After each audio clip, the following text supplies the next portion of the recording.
Hello friends. Did you know that nearly 80% of those who watch my videos aren't subscribed? If you enjoy the content, I'd truly appreciate it if you hit that subscribe button. It helps a lot. Also, don't forget to leave a like and share your thoughts in the comments. Your interaction not only supports the channel's growth, but also helps these stories reach more people. Thank you all for being here. By the way, where are you watching from? Let me know in the comments.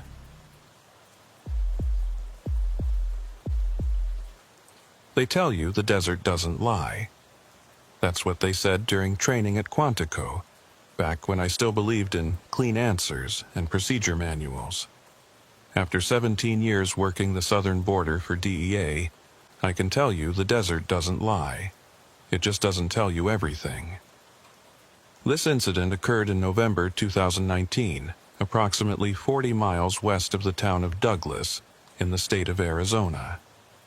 It was the kind of area where the fence had been reduced to scattered posts, and the actual border was just an idea lost in creosote and sand. I was leading a routine interdiction operation, tracking a group that intelligence suggested was a medium-sized group transporting goods north from the San Bernardino Valley corridor. For 3 nights in a row, always between 2 and 4 a.m., we made thermal detections on the same route for the same number of people. 7 individuals. Always 7.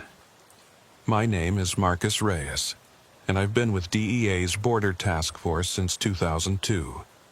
Started in Texas, moved to New Mexico, finally settled into Arizona where the real work happens. The work nobody talks about at press conferences. I've seen things out here that make the official reports look like children's books, but I've always been able to file them away, compartmentalize, move on to the next operation. This one was different. The operation brief had been standard. Agent Foster from Sector Command had pulled me aside 3 days earlier in the Douglas field office, a cramped building that smelled like burnt coffee and old reports. He'd spread a map across the desk, his finger tracing the corridor we'd been monitoring. Same thermal signature, same route, same timing, Foster had said. His voice carried that flat quality of someone who'd been doing this too long. 7 warm bodies, moving at a consistent pace. They're disciplined, Reyes. Too disciplined for the usual coyote operations. I'd studied the map. The route made tactical sense. It avoided the main sensor arrays, used natural terrain for cover, and ended at a pickup point near Highway 80, where a vehicle could blend into early morning traffic. Professional work. What's the product estimate? I'd asked. That's the thing. Foster had leaned back in his chair, making it creak. Based on their pace and the terrain, we're estimating they're carrying heavy, maybe 60-70 pounds each. That's close to $500,000 street value if it's pure. I'd let out a low whistle. That kind of product meant serious players, the kind who don't leave witnesses. I want you on Overwatch, Foster had continued. Take the night vision rig, position yourself on the ridge above their route. We'll have ground units ready to move in once you confirm the count and cargo. Clean interdiction. By the book. By the book. That phrase would come back to haunt me. The night of the operation, I'd driven out alone in an unmarked pickup, taking the service roads that snaked through the desert hills. The temperature had already dropped to the low 40s, typical for November in the high desert. I'd parked the truck 2 miles from my observation point and hiked the rest of the way, carrying 50 pounds of surveillance gear on my back.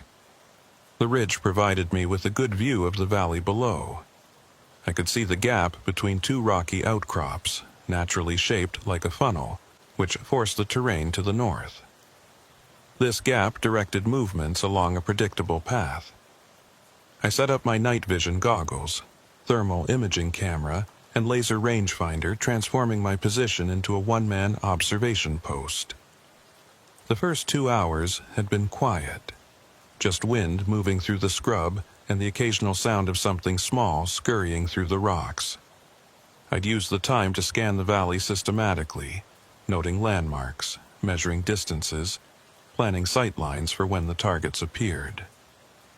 At 0147 hours, I got my first thermal hit.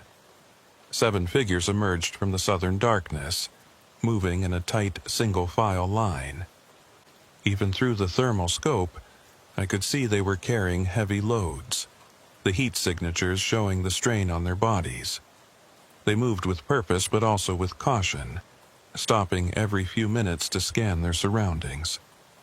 I'd keyed my radio, keeping my voice low. Overwatch to control. I have visual confirmation. 7 individuals, heavily loaded, proceeding north through the corridor. Distance approximately 2,000 meters. Foster's voice had crackled back. Copy that, Overwatch. Ground units are staging.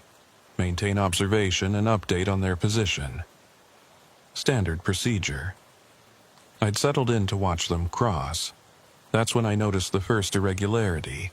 Through the night vision scope, I was counting them as they moved through a clear section of the valley. 1, 2, 3, 4, 5, 6, 7. But when I switched to thermal imaging to confirm, I counted again. 1, 2, 3, 4, 5, 6, 7, 8. 8 heat signatures. I'd blinked, adjusted the scope, counted again. Through night vision, 7 figures. Through thermal, 8 distinct heat sources. Control, Overwatch, I'd radioed. I'm getting an inconsistent count between visual and thermal. Can you confirm the intel number?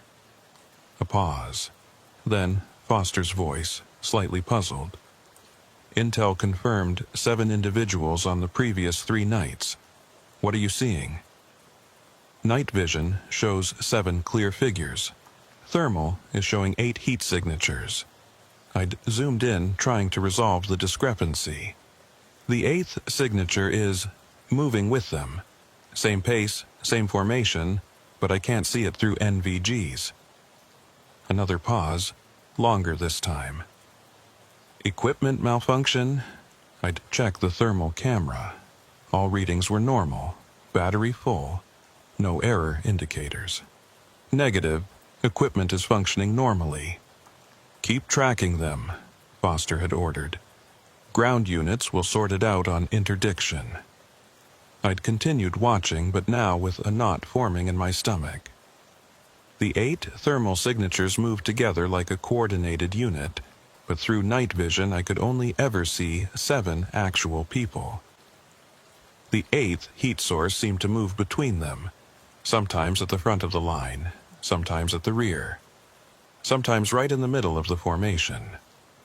As they moved closer to the interdiction point, I tried different angles, different zoom levels, switching back and forth between visual and thermal. The results never changed. 7 visible people, 8 heat signatures. At 0223 hours, they reached the designated interdiction point, a flat area at the base of the ridge where our ground units had the best approach vectors. I'd radioed the final position update, watching as our 4-vehicle team moved in with lights and sirens. The crossers had scattered immediately, dropping their loads and running in different directions. Standard response. But I'd kept my scopes on them, counting as our agents ran them down. 1 suspect apprehended, 2 suspects apprehended, 3 suspects apprehended, 4, 5, 6. Then silence. I'd keyed my radio. Control Overwatch. I count 6 apprehensions. Confirm you have all suspects. Foster's voice came back after a moment. Ground units report 6 in custody. We're doing a sweep for a 7th. Thermal shows. I'd paused, checking my scope again. Thermal shows 7 heat signatures in the area. 6 are with our agents. The 7th is moving north, fast. I'd tracked it through the scope. The heat signature was running, but not like someone fleeing. It was moving in a straight line, not avoiding obstacles, not seeking cover. Just moving north at a steady pace that was somehow too fast for a person on foot through that terrain. Ground units. You have a runner heading north-northwest from the interdiction point, I'd reported, approximately 100 meters beyond your perimeter. 2 of our units had broken off to pursue, their vehicles bouncing across the rough terrain. I'd watched through the thermal scope as they closed in on the fleeing signature. And then it was gone, not fading into the distance, not hiding behind cover, just gone. 1 second, the thermal signature was there, clear and distinct. The next second, nothing but the cold desert floor. "Control, Overwatch," I'd radioed, trying to keep my voice steady. "I've lost thermal contact with the 7th signature. Last known position approximately 200 meters north of the interdiction point. Ground units see anything?" Foster had asked. The responses came back negative. 2 teams had converged on the last known position and found nothing. No tracks, no heat signature, no disturbance in the sand. "Overwatch, what about the 8th signature you reported earlier?" Foster's voice carried a new edge. I'd scanned the entire valley with thermal.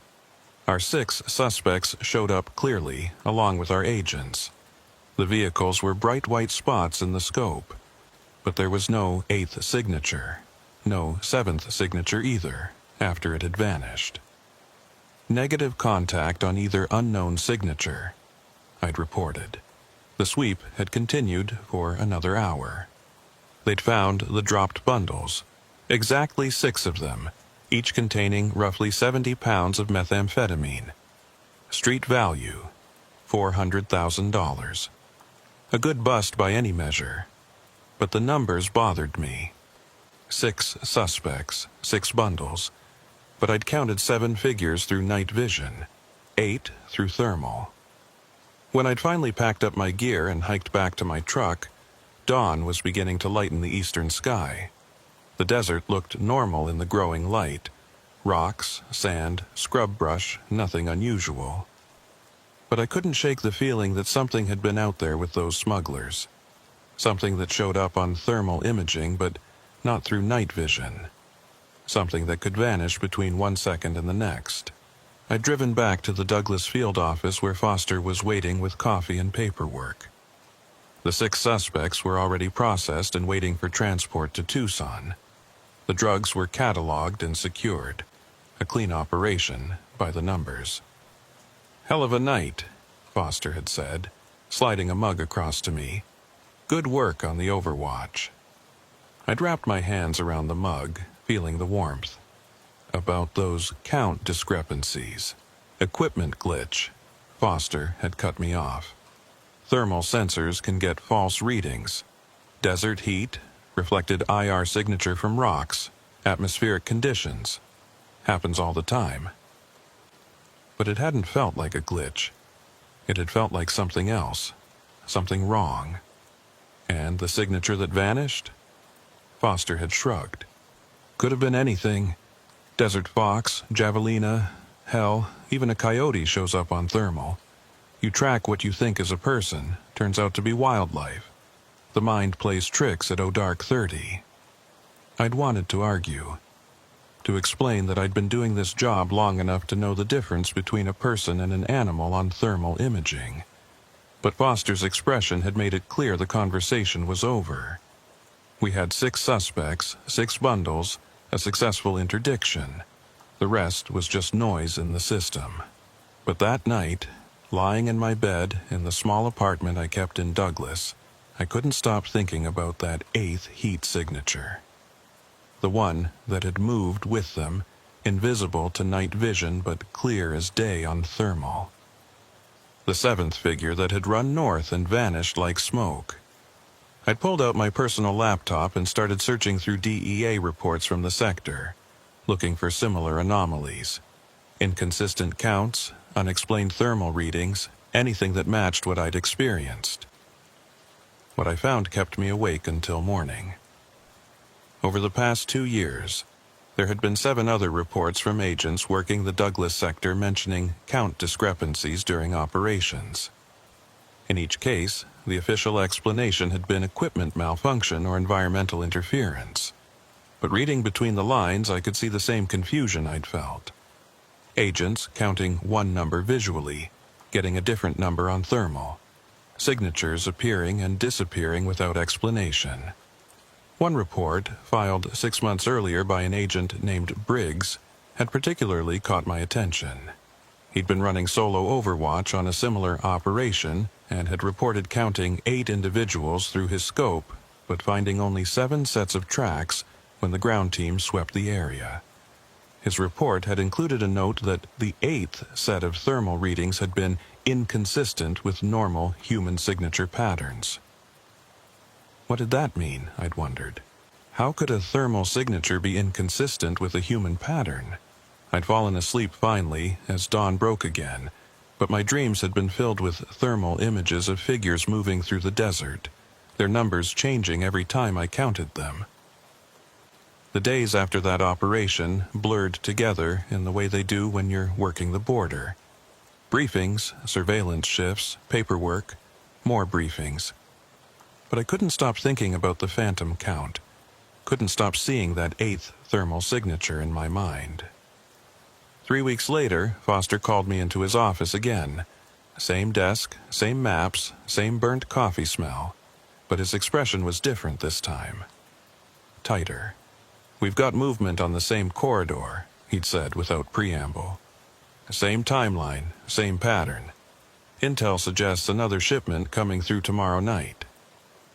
I'd felt something cold settle in my stomach. Same group?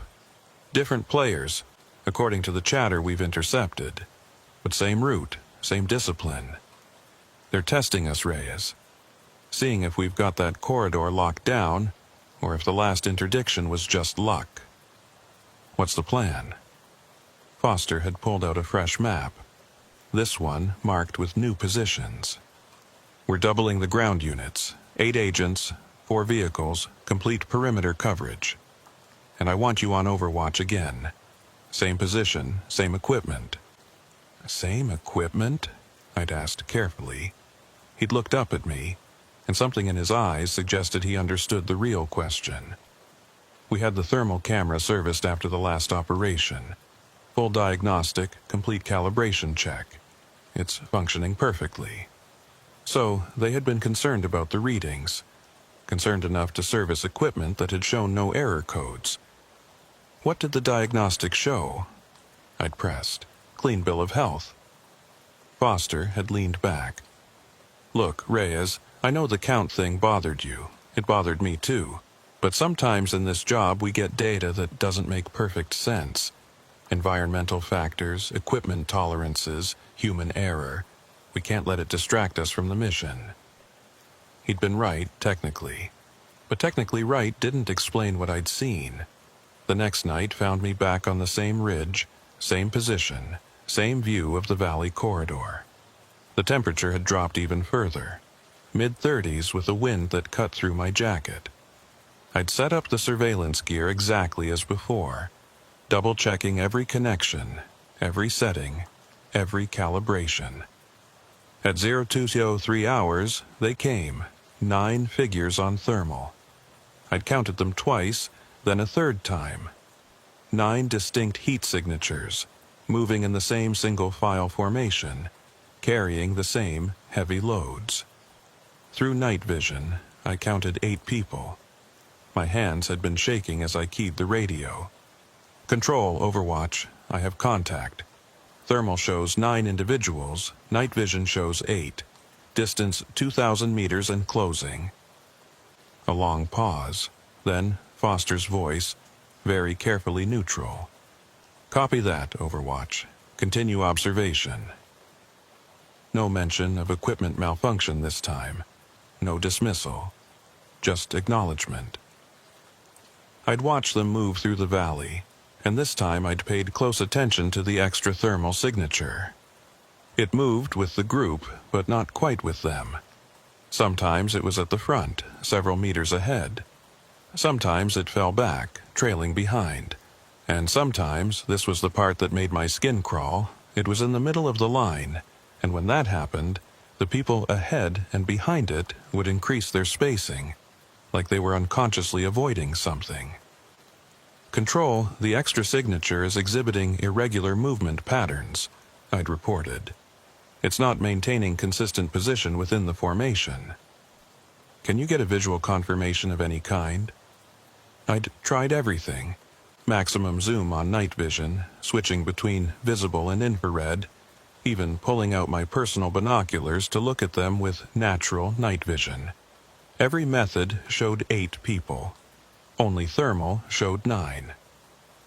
As they approached the interdiction point, I'd noticed something else. The extra thermal signature was giving off a different heat pattern than the others. The 8 visible people showed the normal variations you'd expect. Hotter cores, cooler extremities, heat concentrating in areas of exertion. But the 9th signature was more uniform, like a single temperature throughout, and it was cooler than the others. Not cold, but consistently about 10 degrees lower than human body temperature. Control, the 9th signature is showing approximately 92 degrees Fahrenheit, I'd reported. All other signatures are reading normal human range. Copy that, Foster had acknowledged, but I could hear tension in his voice now. The interdiction had gone smoothly from a tactical standpoint. Our 8 agents had moved in with precision, lights and sirens cutting through the darkness. The smugglers had scattered, but this time there was nowhere to run. We'd positioned the perimeter perfectly. 8 suspects apprehended. 8 bundles of methamphetamine recovered. Through my thermal scope, I'd watched the 9th signature. It hadn't scattered with the others. Instead, it had simply stopped moving when the lights came on, standing completely still in the middle of the interdiction zone while chaos erupted around it. Control, the 9th thermal signature is stationary at the center of the interdiction point, I'd reported. Not fleeing, not taking cover, just standing there. Ground units, do you have visual on a 9th individual? Foster had asked over the radio. The responses came back negative. 8 suspects in custody, area secure, no additional contacts. But on my thermal scope, that 9th signature was still there. Still standing, motionless. And as I watched, it began to move. Not away from the agents, toward them. Control, the signature is moving toward the ground units, I'd said, unable to keep the tension out of my voice now. Heading directly for Vehicle 3. I'd watched as it approached one of our SUVs. Agent Dalton was standing next to the vehicle, checking one of the suspects. The thermal signature moved to within a few feet of him and stopped. Dalton had suddenly looked up, turning his head as if he'd heard something. Through my night vision, I could see his expression change, see him take a step back from the vehicle. Control, this is Ground Unit 3. Dalton's voice had come over the radio, and there was something off about it. I need to report. I'm getting a cold spot here. Temperature just dropped significantly in my immediate area. Define significantly, Foster had responded. I'd estimate 20, maybe 30 degrees in the past few seconds. My breath is visible. Is anyone else experiencing this? The other ground units had reported normal temperatures. Only Dalton was feeling the cold. And on my thermal scope I could see why. The 9th signature was right next to him, close enough to touch. Unit 3, move away from your current position, Foster had ordered. Dalton had complied, walking about 20 feet away. On thermal, I'd watched the signature follow him. Control, the signature is moving with Agent Dalton, I'd reported. It's maintaining a distance of approximately 2 meters. Unit 3, do you see anything unusual? Foster had asked. Negative visual contact, Dalton had replied. But the cold is moving with me. It's like standing in a freezer door. I'd watched through the scope as Dalton had started walking faster, then jogging. The thermal signature had kept pace with him, never getting closer, never falling behind, just maintaining that 2-meter distance. Finally, Dalton had run to one of the other vehicles and gotten inside, shutting the door. The thermal signature had stopped at the vehicle and stayed there for a moment. Then it had started moving north. "Control, the signature is moving north, same direction as the previous operation," I'd reported. "Speed consistent with a fast walk."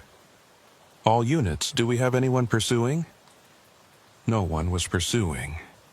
Everyone was focused on securing the suspects and the drugs. And the thermal signature just kept moving north, steady and unhurried. I'd tracked it for almost a mile before it finally faded from my scope. Not vanishing suddenly like before. Just gradually decreasing in temperature until it matched the background and I couldn't distinguish it anymore. The debriefing back at the field office had been tense. 8 suspects, 8 bundles, another successful interdiction. But Foster had asked me to stay after the others left. "Tell me everything you observed," he'd said, pulling out a notebook. "Every detail." I'd gone through it all. The count discrepancy, the thermal readings, the movement patterns, the cold spot around Dalton. Foster had taken notes without interrupting, his expression unreadable. When I'd finished, he'd closed the notebook and looked at me for a long moment. "This is the 3rd operation in 6 months where we've had unexplained thermal readings in this sector," he'd said finally. "The first 2 were written off as equipment issues or environmental factors, but after tonight, with multiple agents confirming unusual phenomena," he'd trailed off, seeming to wrestle with something. "What are you thinking?" I'd prompted. "I'm thinking that we need to bring this up the chain, quietly. Because if I put in an official report saying we're seeing ghosts on thermal imaging, my career is over. But if something is actually out there, if there's some kind of phenomenon we don't understand affecting our operations, we need to know about it." "You believe me," I'd said. It wasn't a question. "I believe our equipment is functioning correctly. I believe multiple trained observers are reporting consistent anomalies. I believe Agent Dalton experienced something that made him run for a vehicle in the middle of a secure interdiction." Foster had rubbed his eyes. "What I believe it means? I have no damn idea." He'd pulled out another file, this one thicker. "I did some digging after the last operation. There have been reports of unusual activity in this sector going back years. Most of it got filed under equipment malfunction or atmospheric interference. But there's a pattern." He'd opened the file, showing me highlighted sections in various reports. Count discrepancies, unexplained thermal readings, agents reporting sudden temperature drops, suspects claiming they'd seen things in the desert that made them turn back. "This goes back to 2015, I'd said, flipping through the pages. "Further than that if you dig into the archives. But the frequency has been increasing. We're seeing these reports monthly now, sometimes weekly. Always in this sector, always on that same corridor." "What's special about that area?" Foster had pulled out a different map. This one, older, showing the region before the current infrastructure. "There used to be a settlement out there. Little place called Dos Cruces. Got abandoned in the 50s when the wells dried up. Now it's just ruins, if that. The corridor we're monitoring runs right through where the town used to be." I'd studied the map, seeing the dotted lines indicating old roads, the symbols marking the abandoned wells. "You think it's related?" "I think something is happening out there that we don't have a framework to understand. And I think we need to find out what it is before it becomes a bigger problem." The file had included one more piece of information that made my blood run cold. Over the past 4 years, 6 agents who'd worked operations in that sector had requested transfers or left the DEA entirely. When Foster had contacted them for informal interviews, 4 had refused to discuss their time on the border. 1 had been unreachable. And the last one, Agent Briggs, who'd filed that report about inconsistent thermal patterns, had told Foster he'd be happy to talk, but only in person, and only if Foster came alone. "I'm driving up to Phoenix next week to meet with Briggs," Foster had said. "I want you to come with me." I'd agreed, of course. By that point, I needed answers as much as Foster did. But in the week leading up to that meeting, I'd done my own research. Late nights in the office, searching through old files, digital archives, even microfiche records from the county library. The history of Dos Cruces wasn't extensive, just another failed desert settlement, abandoned when it became unsustainable. But there were odd details in the historical records. A higher-than-average death rate for a town its size. Multiple mentions of people wandering off into the desert and never being found. A newspaper article from 1953 about a doctor who'd served the town for 20 years and left suddenly, telling the reporter only that the desert takes more than it gives in some places. I'd also found something else. In the county coroner's records from the 1940s, there were multiple entries for bodies found in the desert around Dos Cruces. Cause of death in most cases was listed as exposure or dehydration, but several entries included a note that had been repeated almost word for word. Body temperature at discovery significantly below expected range for estimated time of death. Cold bodies in a hot desert. Thermal signatures 10 degrees cooler than human normal. The patterns were there if you knew how to look for them. But patterns of what? On the drive up to Phoenix, Foster and I had compared notes.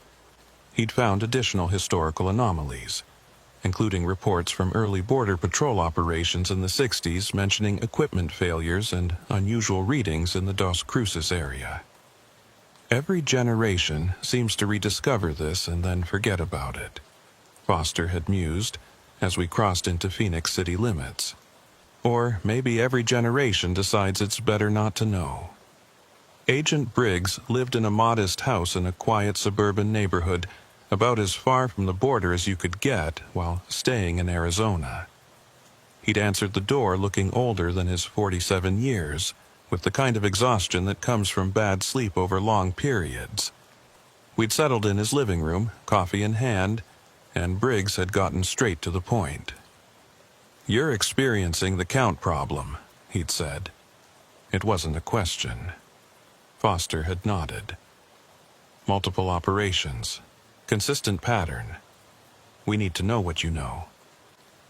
Briggs had taken a long drink of coffee, as if fortifying himself. "What I know is that there's something in that corridor that doesn't want to be seen. Or maybe it does want to be seen, but only on its own terms.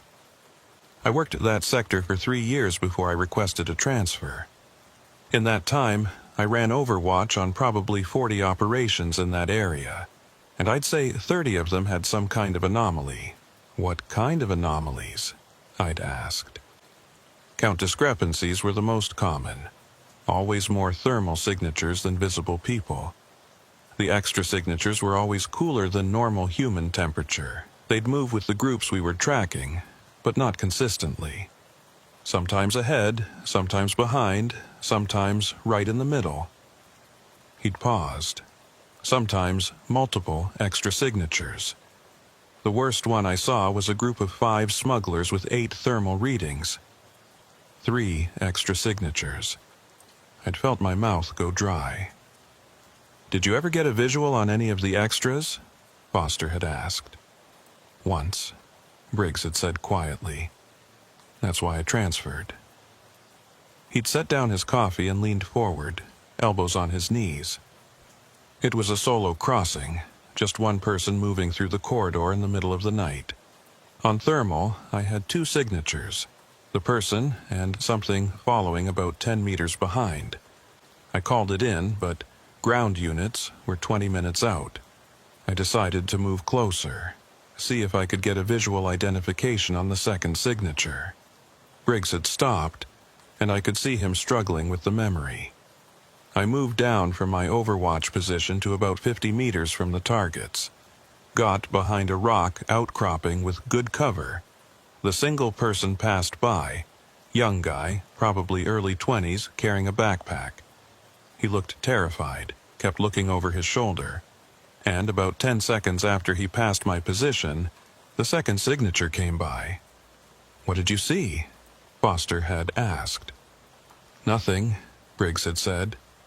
"That's the thing, there was nothing there. But I felt it pass. Temperature dropped maybe 40 degrees in an instant. My breath was visible in front of my face, and I heard... I don't know how to describe it. Not footsteps. More like the absence of sound, if that makes any sense. Like silence that had weight to it." He'd looked at both of us, making sure we understood. On my thermal scope, I could see it clearly. Human-shaped, bipedal, moving at a walking pace. But when I looked with my own eyes, even with night vision, there was nothing there except cold air. "What happened after it passed?" I'd asked. I stayed behind that rock until ground units arrived and picked up the runner. Told them I'd had an equipment malfunction and couldn't leave my position. Then I drove back to Douglas, went straight to my supervisor, and requested a transfer to any position that wasn't border operations. Told them I was burnt out, needed a change. They granted it within a week. Foster had pulled out his notebook. "Did you ever try to find out what it was? Historical research, consulting with anyone?" I talked to a few of the old-timers, agents who'd worked the border back in the 70s and 80s. The ones willing to discuss it at all said the same thing. There are places on the border where the instruments don't work right, where counts don't match, where experienced agents get turned around and lost. Most of them said you just learn which areas to avoid if you can. But we can't avoid it, Foster had pointed out.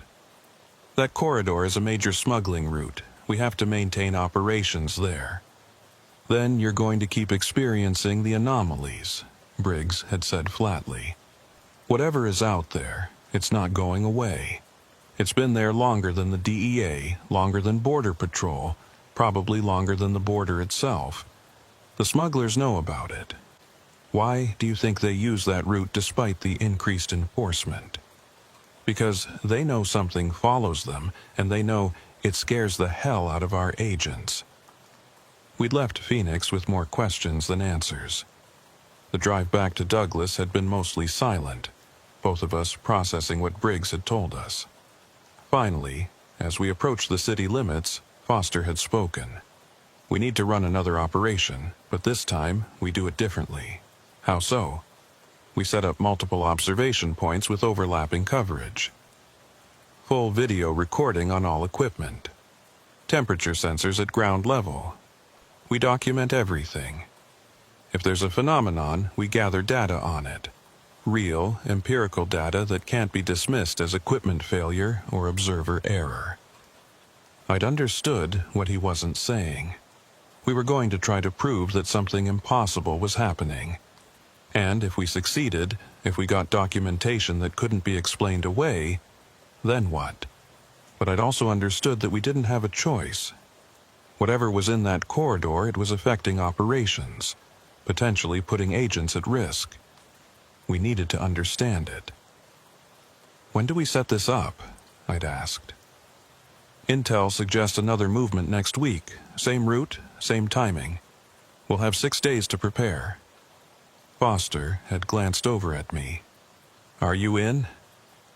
I'd thought about Briggs, hiding in Phoenix, still haunted by what he'd seen, or hadn't seen.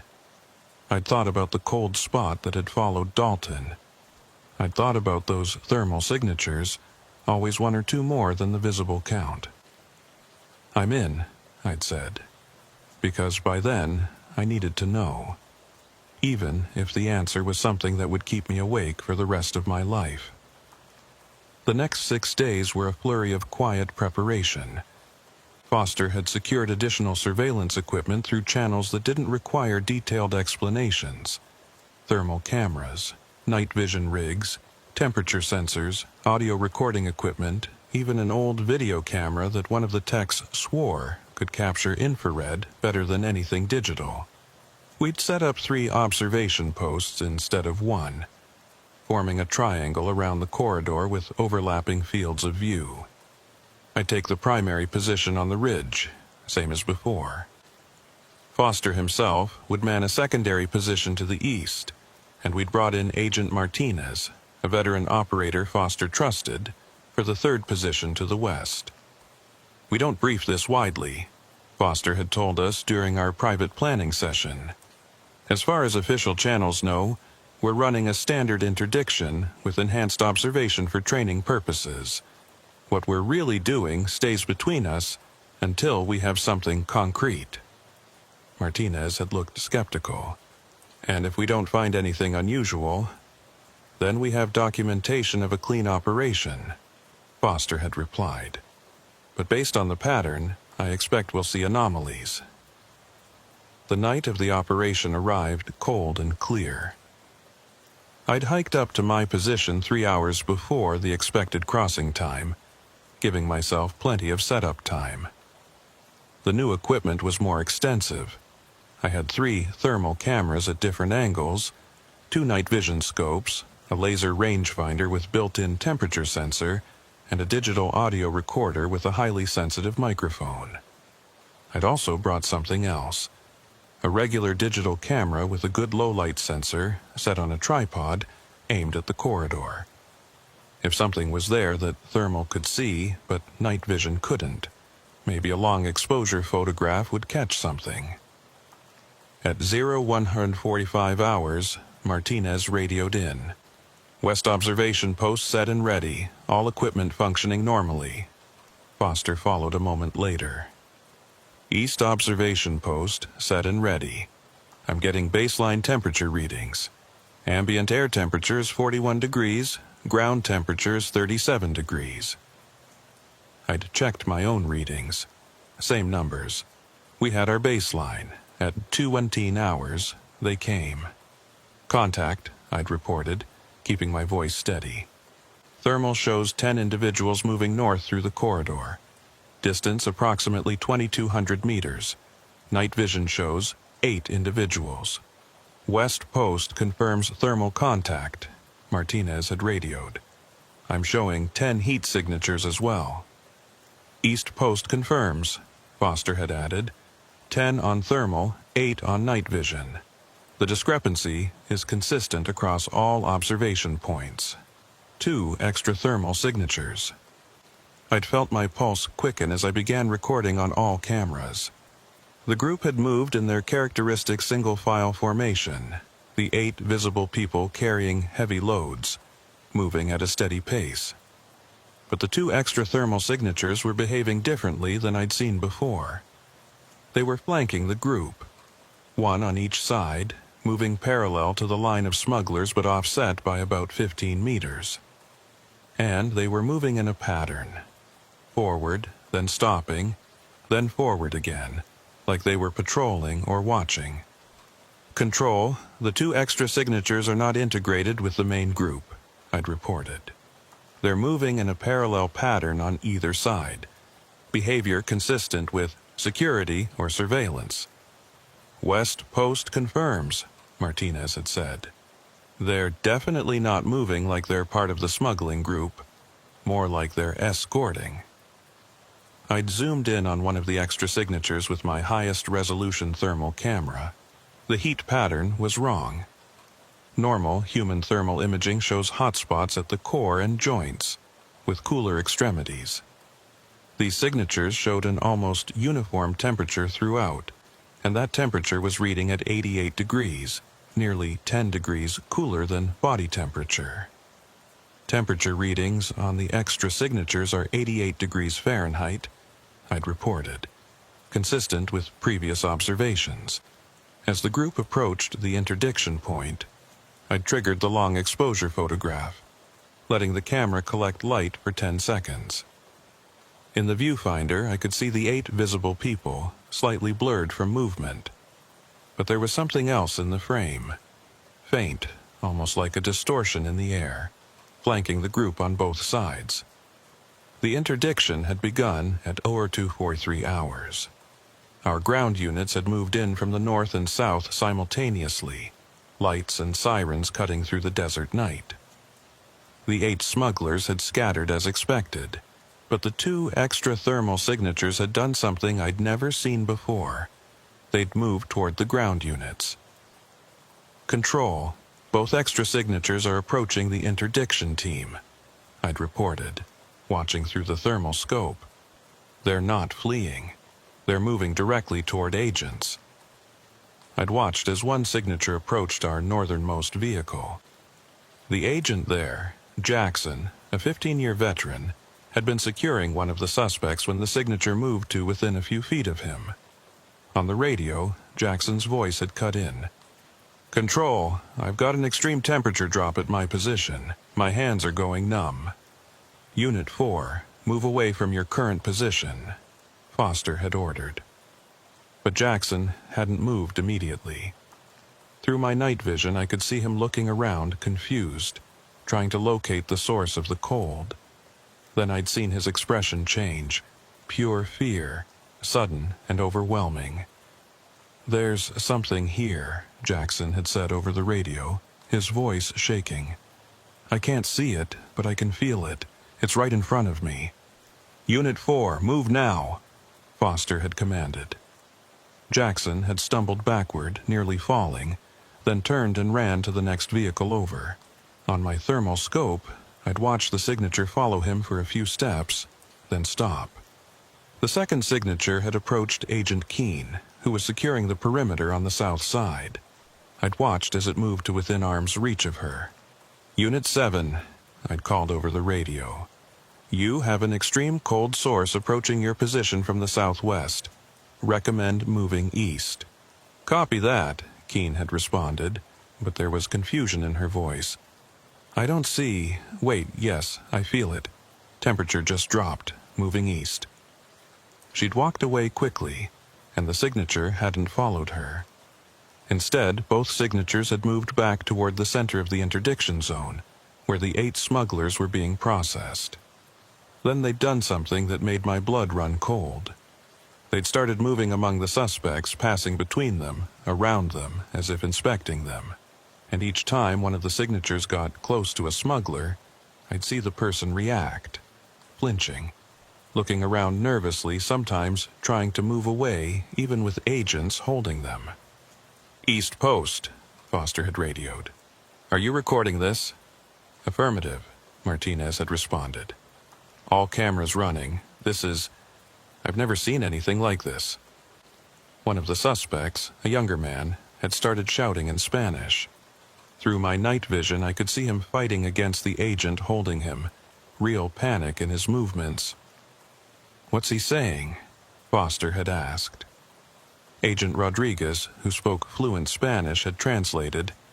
"He's saying, 'They're here, they came with us, he's terrified.'" The 2 thermal signatures had continued their inspection of the suspects for almost 2 minutes. Then, simultaneously, they'd moved away from the interdiction zone, not north like before. South, back the way they'd come. "Control, both signatures are moving south," I'd reported. "Speed consistent with a fast walk, they're heading back across the border." I'd tracked them on thermal as they moved back through the corridor. They'd maintained their flanking positions, moving parallel to each other about 30 meters apart. At 0251 hours, they'd reached the edge of my thermal range, and then they'd stopped. Just stopped, right at the border, and stood there. "Control, both signatures have stopped at approximately the border line," I'd reported. "They're stationary, facing north." For 5 minutes, they'd just stood there.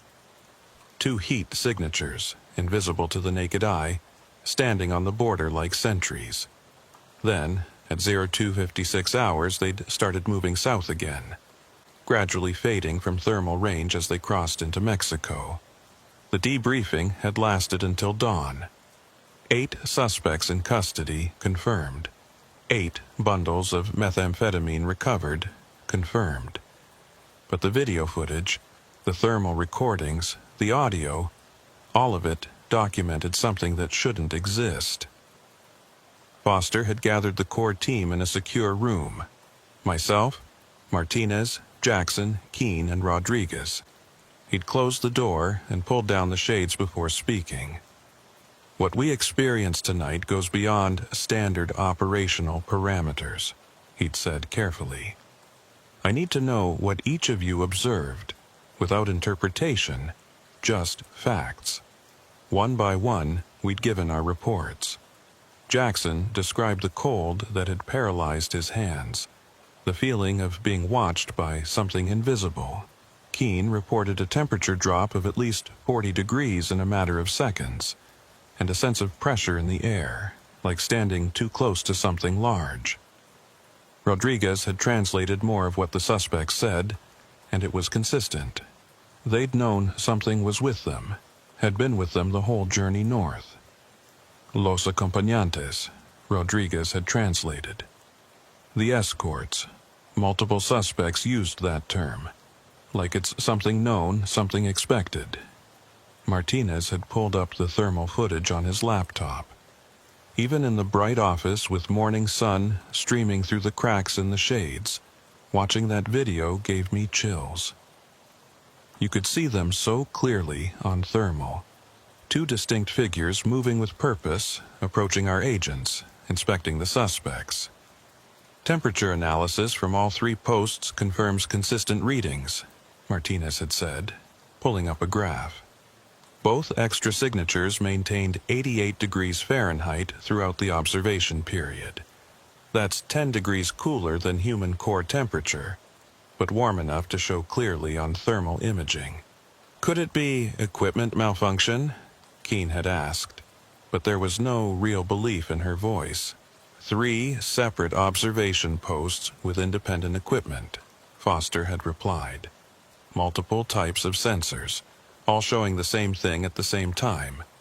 And we have physical effects, measurable temperature drops experienced by multiple agents. He'd pulled up the long exposure photograph I'd taken. In the daylight office, we could see what I'd only glimpsed in the camera's viewfinder. Faint distortions in the air, vaguely human-shaped, flanking the line of smugglers. Like heat shimmer, but wrong somehow. Darker instead of lighter. "What are we looking at?" Jackson had asked quietly. None of us had an answer. Foster had closed his laptop and looked at each of us in turn. "This goes to the regional director. I'm filing a full report including all video and sensor data.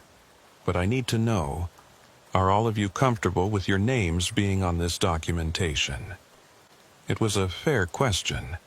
Reporting something like this could damage careers, make us targets for ridicule or worse. But we'd all experienced it. We'd all seen the evidence. "I'm in," Martinez had said first. The others had followed, including me. "All right," Foster had said. "I'll have the report ready by tomorrow. In the meantime, operational security on this is absolute. We don't discuss it outside this room until we know how the brass is going to handle it." But the report had never made it to the regional director. The next morning, Foster had called me into his office. His expression had been carefully neutral, but I'd seen tension around his eyes. "The report's been kicked back," he'd said without preamble. Technical services reviewed the footage and sensor data. Their assessment is equipment malfunction across all systems simultaneously, combined with environmental factors causing false readings. "That's bullshit," I'd said. "We had independent verification from multiple sources." "I know, but that's the official determination." Foster had pulled out a memo. "Effective immediately, the Douglas Sector corridor is being reassigned for observation patterns. We're moving our interdiction operations 15 miles west." I'd felt something cold settle in my stomach. "They're burying it. They're removing the problem," Foster had corrected. "If we're not operating in that corridor, we won't keep generating reports of anomalous phenomena. Out of sight, out of mind. And the smugglers? We'll keep using that route knowing we're not watching it anymore." Foster had rubbed his face, suddenly looking exhausted. I pushed back, Reyes. I told them we had clear evidence of something that needs investigation. You know what they told me? That the DEA is a law enforcement agency, not a paranormal research team. That our job is interdicting drug shipments, not chasing ghosts in the desert. So, we just give up? We follow orders. Foster had looked at me. But I'm keeping copies of everything. The footage, the sensor data, the audio recordings. Not on DEA servers. Those files have already been wiped. But I've got personal copies stored securely, because someday someone is going to want to know the truth about what happens in that corridor. That had been 3 months ago.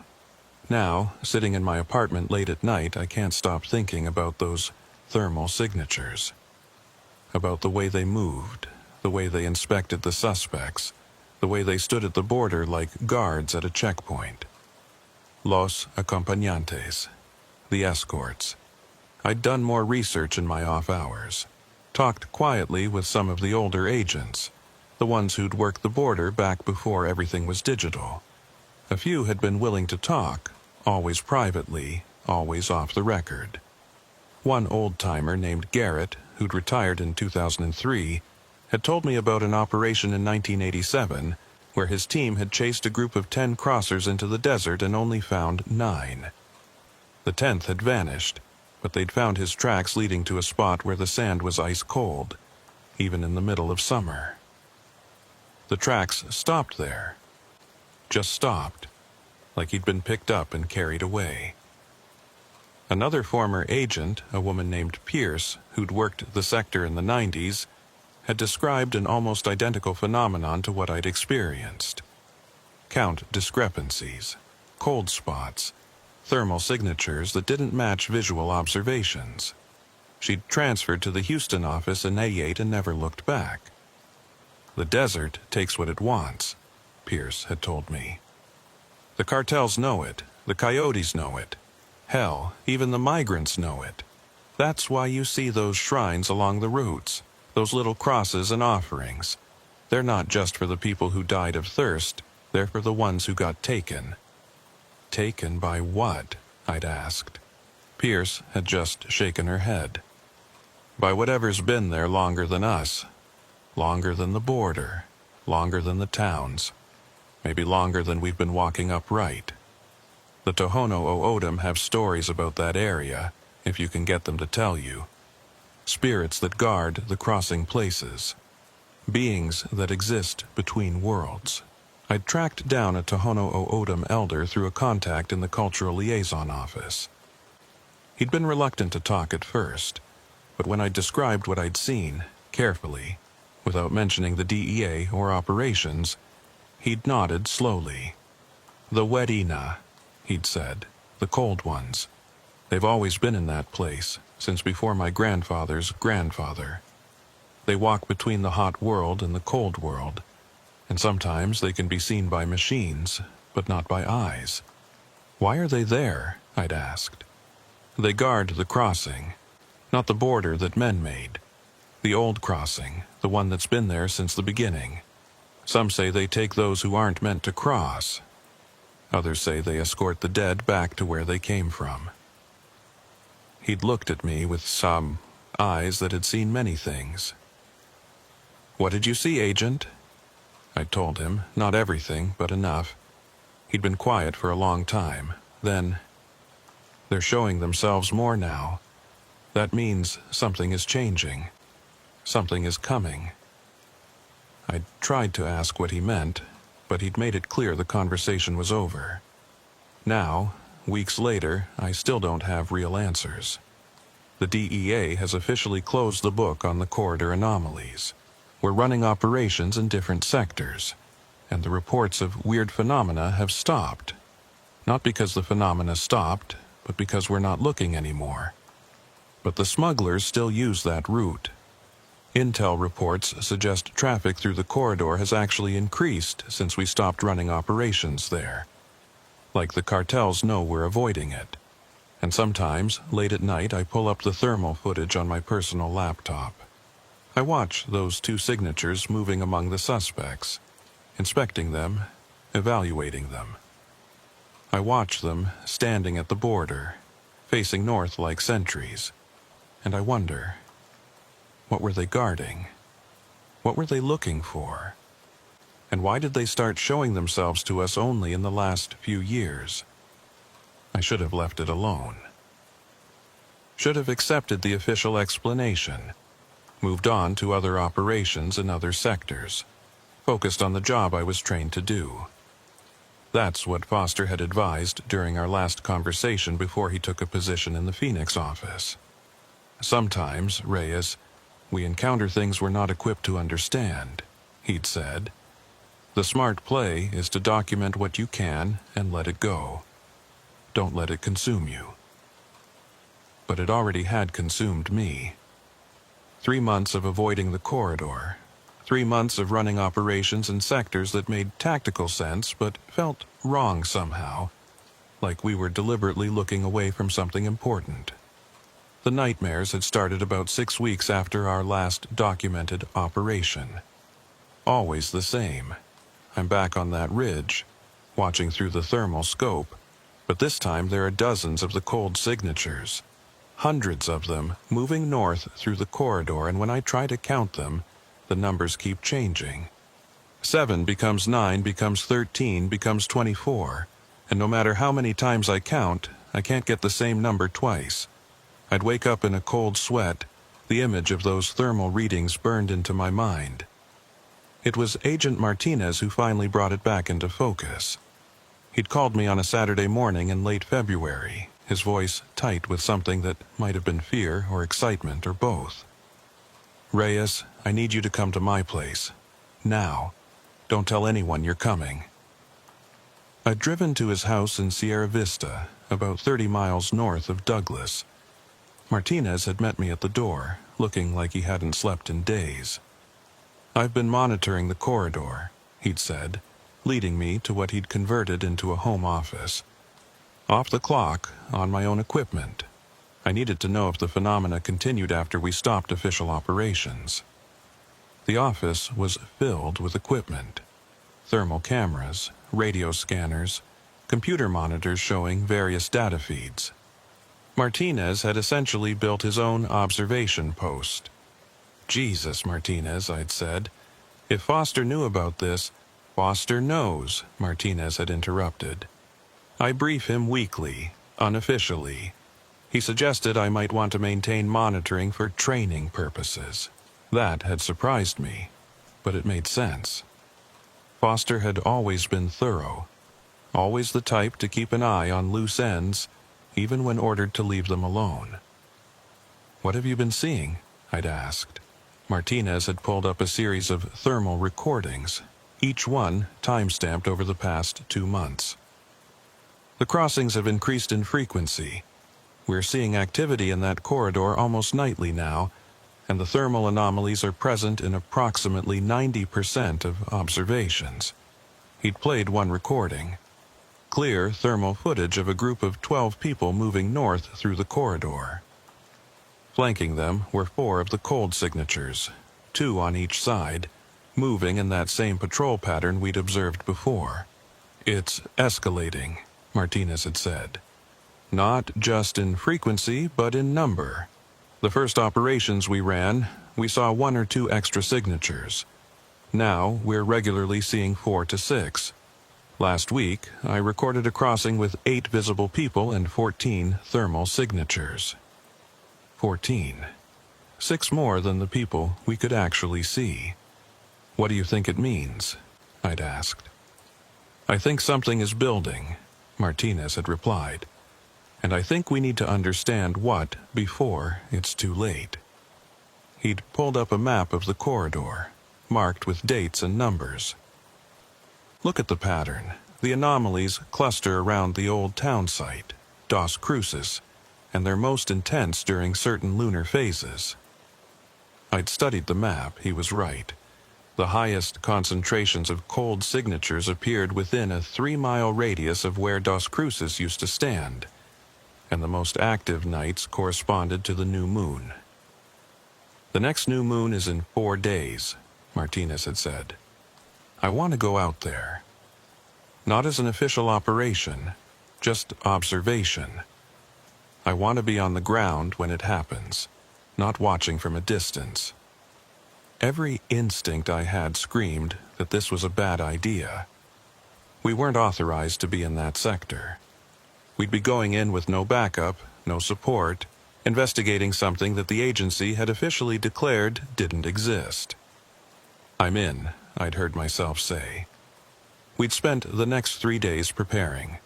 Martinez had access to excellent equipment through his personal contacts: military-grade thermal imaging, high-sensitivity audio recorders, electromagnetic field detectors, even a UV light system in case something showed up in that spectrum.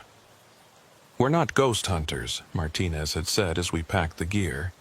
"We're scientists gathering data on an unexplained phenomenon. If it turns out there's a rational explanation, great. But if not..." He'd left the sentence unfinished. We both knew there was no good ending to that thought. The night of the new moon, we'd driven out to the corridor in Martinez's personal truck, taking back roads and avoiding the main border patrol checkpoints. Not that we were doing anything illegal, we were still federal agents, even off-duty, but we didn't want to explain what we were doing to anyone who might report back to Douglas Sector Command. We'd set up our observation post about a quarter-mile north of the old Dos Cruces site, in a shallow depression that gave us cover while maintaining a good view of the corridor. The temperature had dropped into the low 30s, cold enough that our breath misted in the air. "Thermal baseline is reading 32 degrees ambient," Martinez had reported, checking his instruments. "EM field is normal. UV is showing nothing unusual." We'd settled in to wait. The desert at night is never truly silent. There's always the wind, always the small sounds of animals moving through the brush. But that night felt different. Heavier somehow, like the air itself was holding its breath. At 0134 hours, Martinez had stiffened. "I'm getting EM fluctuations, small spikes, irregular pattern." I checked my thermal scope. Nothing yet, just the cold desert floor and rocks radiating their stored heat. The EM spikes had continued, growing stronger. Martinez's detector was showing readings that spiked and dropped, with no apparent source. And then, at 0147 hours, they'd appeared. Not from the south, crossing the border, from the ground itself. I'd been watching through thermal when the first cold signature had simply materialized in the middle of the corridor, like something rising from beneath the earth, 88 degrees, human-shaped, standing absolutely still. "Martinez," I'd whispered. "Are you seeing this?" "Confirmed," he'd replied, his voice shaking slightly. "Thermal signature appearing without source point. That's not possible." But it was happening. As we watched, more signatures had appeared. One by one, they'd risen from the ground or materialized from the air. Each one the same temperature. Each one standing motionless once it fully formed. By 151 hours, there were 23 of them. 23 cold signatures arranged in a rough circle around what we estimated was the center of old Dos Cruces. "Are you recording this?" I'd asked. "Everything," Martinez had confirmed. "Video, thermal, EM readings, audio, it's all being documented." For 10 minutes, the signatures had just stood there in their circle. Then they'd started moving. Not in formation like we'd seen before. They were moving in patterns, weaving between each other, like some kind of dance or ritual. And as they moved, the EM readings had spiked dramatically. "I'm showing EM fluctuations off the scale," Martinez had reported. "Whatever these things are, they're generating massive electromagnetic fields." Through my thermal scope, I'd watched as the pattern became more complex. The cold signatures were now moving in concentric circles, rotating in opposite directions. creating a pattern that was almost hypnotic to watch. And then the temperature had dropped. Not gradually, instantly. One moment it was 32 degrees. The next it felt like we'd been thrown into a freezer. I'd seen my breath crystallize in front of my face, felt frost forming on the equipment. Temperature just dropped 40 degrees in under 5 seconds. Martinez had gasped. That's not physically possible. But it had happened. According to his sensors, the ambient temperature in our immediate area was now -8 degrees Fahrenheit. And we could feel it. A cold so intense it burned, cutting through our jackets like they were paper. The cold signatures had stopped their movement. They were all facing inward now, toward the center of their circle. And something was happening there. The ground in the center of the circle was glowing. Not with light, I couldn't see anything through my night vision. But on thermal, there was a heat signature rising from the earth itself, growing brighter, hotter, expanding.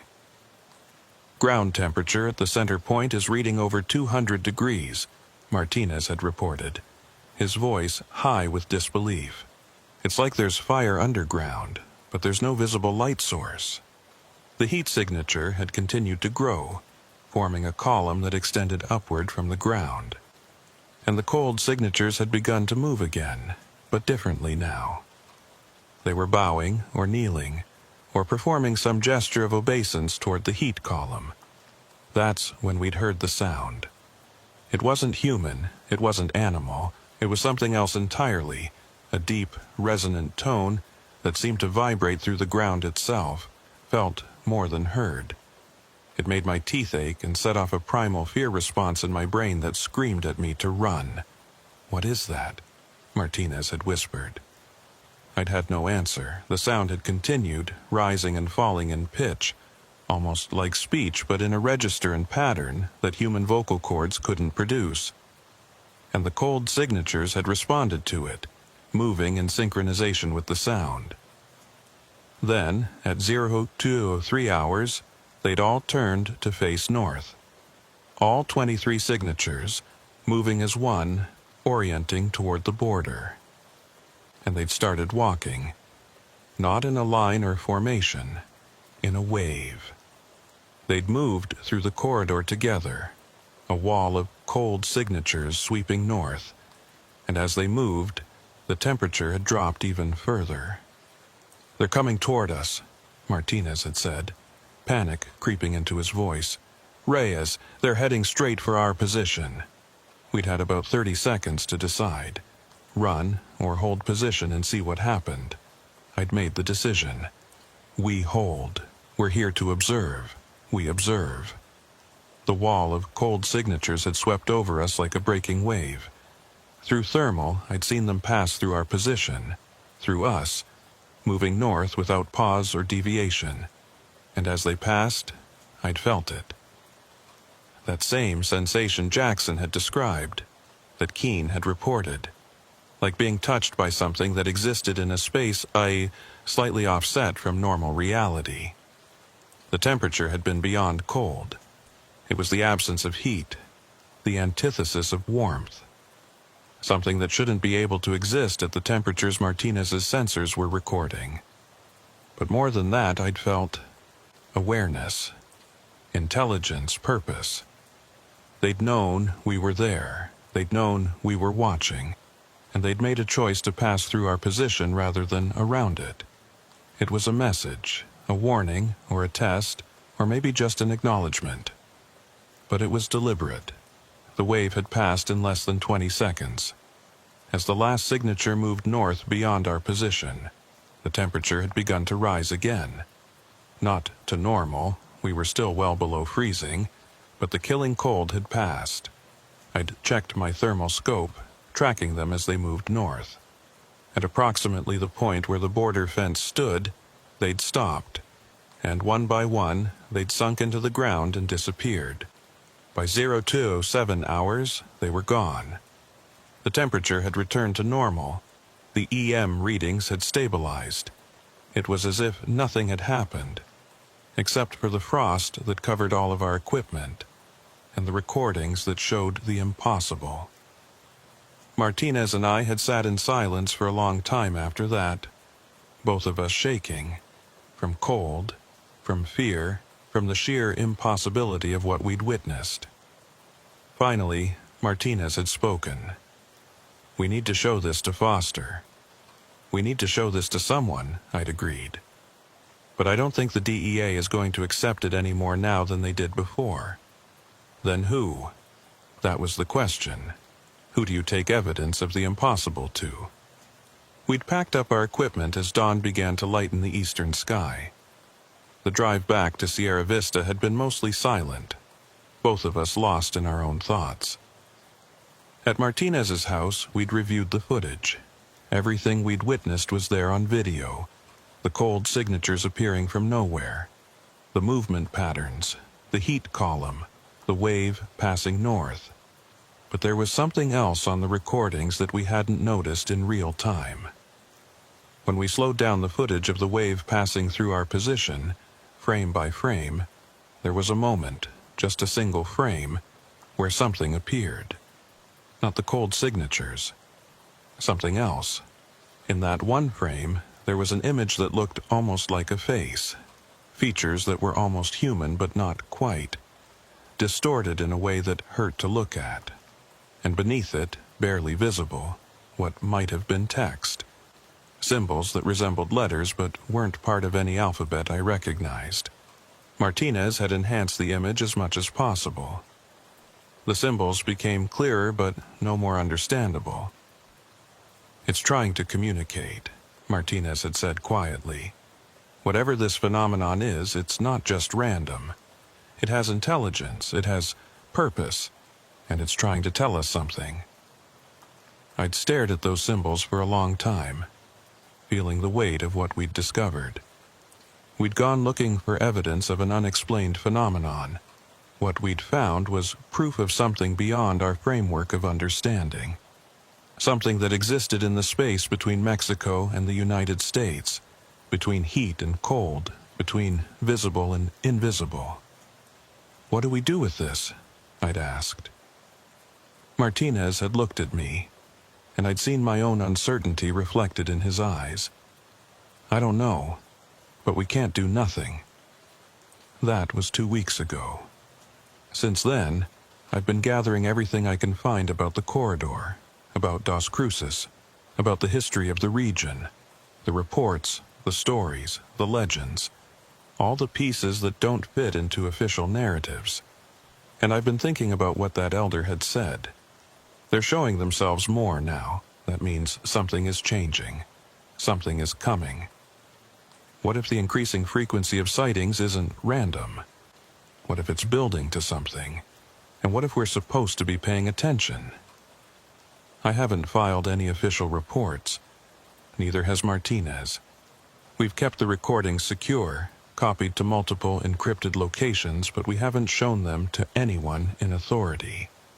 Because we both know what would happen. They'd be dismissed, buried, explained away. But we've sent copies to a few people we trust. Foster has them. Briggs in Phoenix has them. A handful of other agents who've reported similar experiences have them.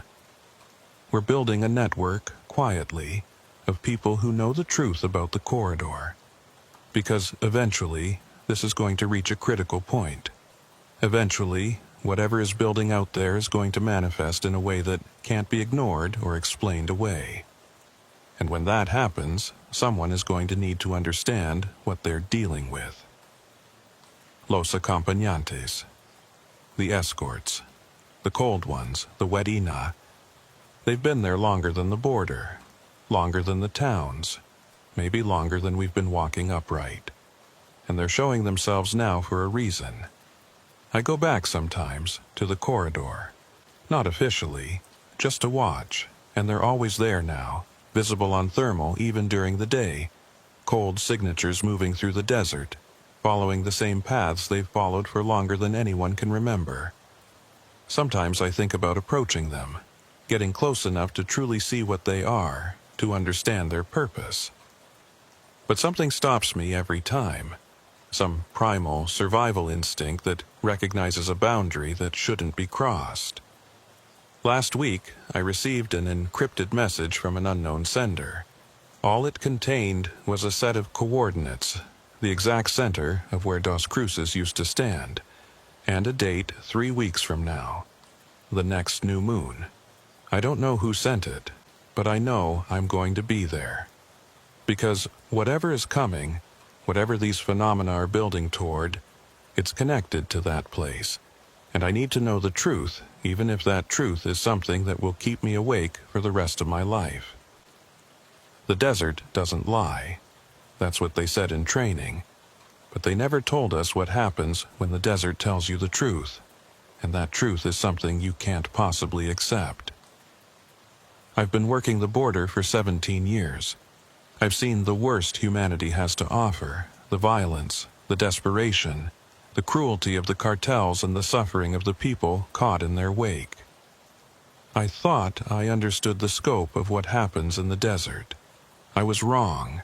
Whatever is in that corridor, whatever those cold signatures represent, it's been there all along, watching, waiting, escorting the living or the dead, or something in between, across a border that exists on a different plane than the one we drew on maps. And now it's showing itself to us. The question I can't answer. Is it a warning, an invitation, or is it something else entirely?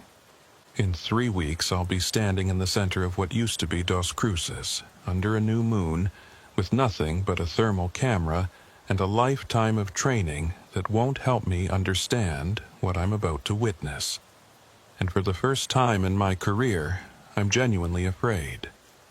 Not of the smugglers, not of the cartels, not of the physical dangers that come with working the border. I'm afraid of what I'm going to learn about what actually exists out here in the dark. What's been here all along, invisible to our eyes but clear as day to our instruments. What's been keeping count. And I'm afraid because I think that whatever message they're trying to send, whatever those symbols meant in that single frame of video, we're almost out of time to understand it. 3 weeks until the new moon. 3 weeks until I find out what happens when you stop counting the people and start counting the things that follow them through the desert. 3 weeks until I learn whether we're the ones being monitored or whether something else has been filing reports on us all along. The desert doesn't lie. But sometimes the truth it tells is something we were never meant to hear.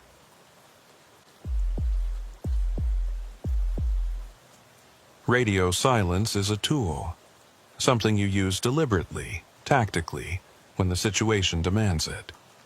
But what I experienced in the Big Bend sector wasn't radio silence. It was something else, something that made 12 years of DEA communications experience feel worthless.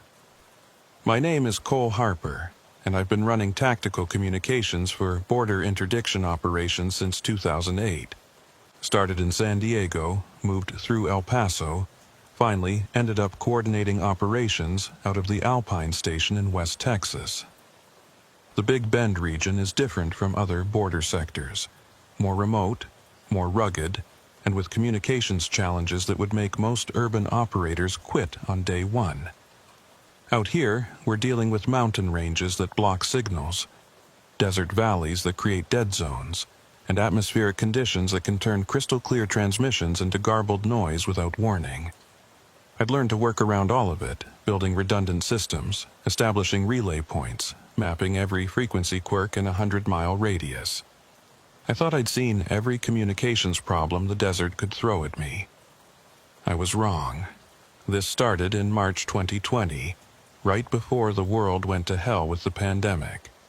We'd been tracking a major smuggling operation for 6 weeks. High-value product, professional organization, routes that changed just enough to avoid pattern detection. Intelligence suggested they were moving shipments through the backcountry near Terlingua, using the old mining roads that most people had forgotten existed. The operation brief had been thorough. Senior Agent Wyatt, who ran the Alpine station, had assembled our best people for what he called a comprehensive interdiction effort.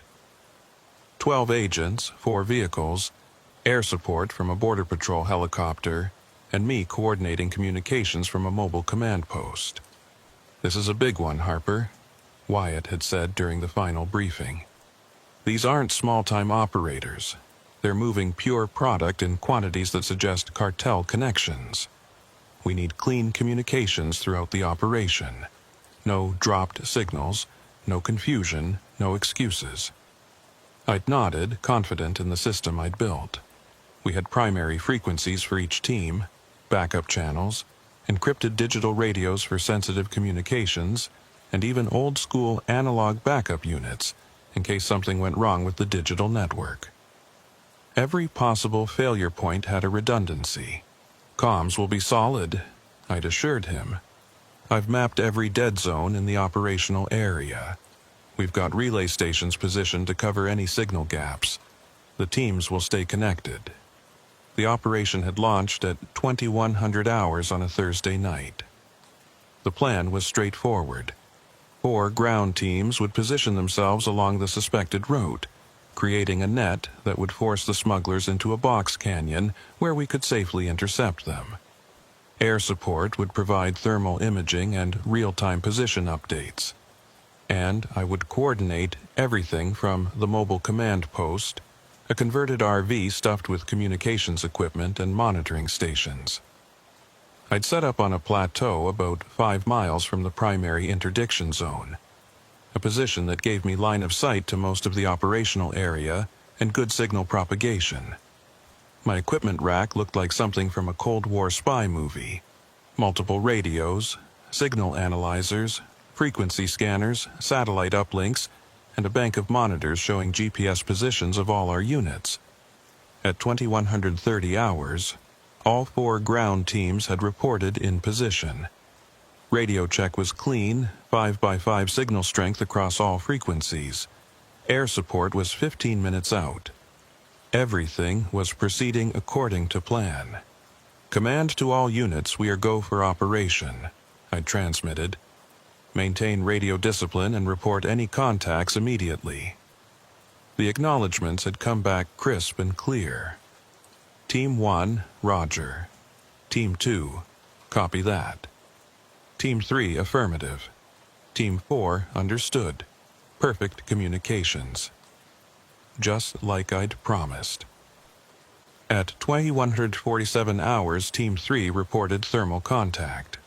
6 individuals moving north through the target corridor, heavily loaded, maintaining tactical spacing. It was them. "Command copies, Team 3, I'd responded. "All units, target is moving north through Sector 7.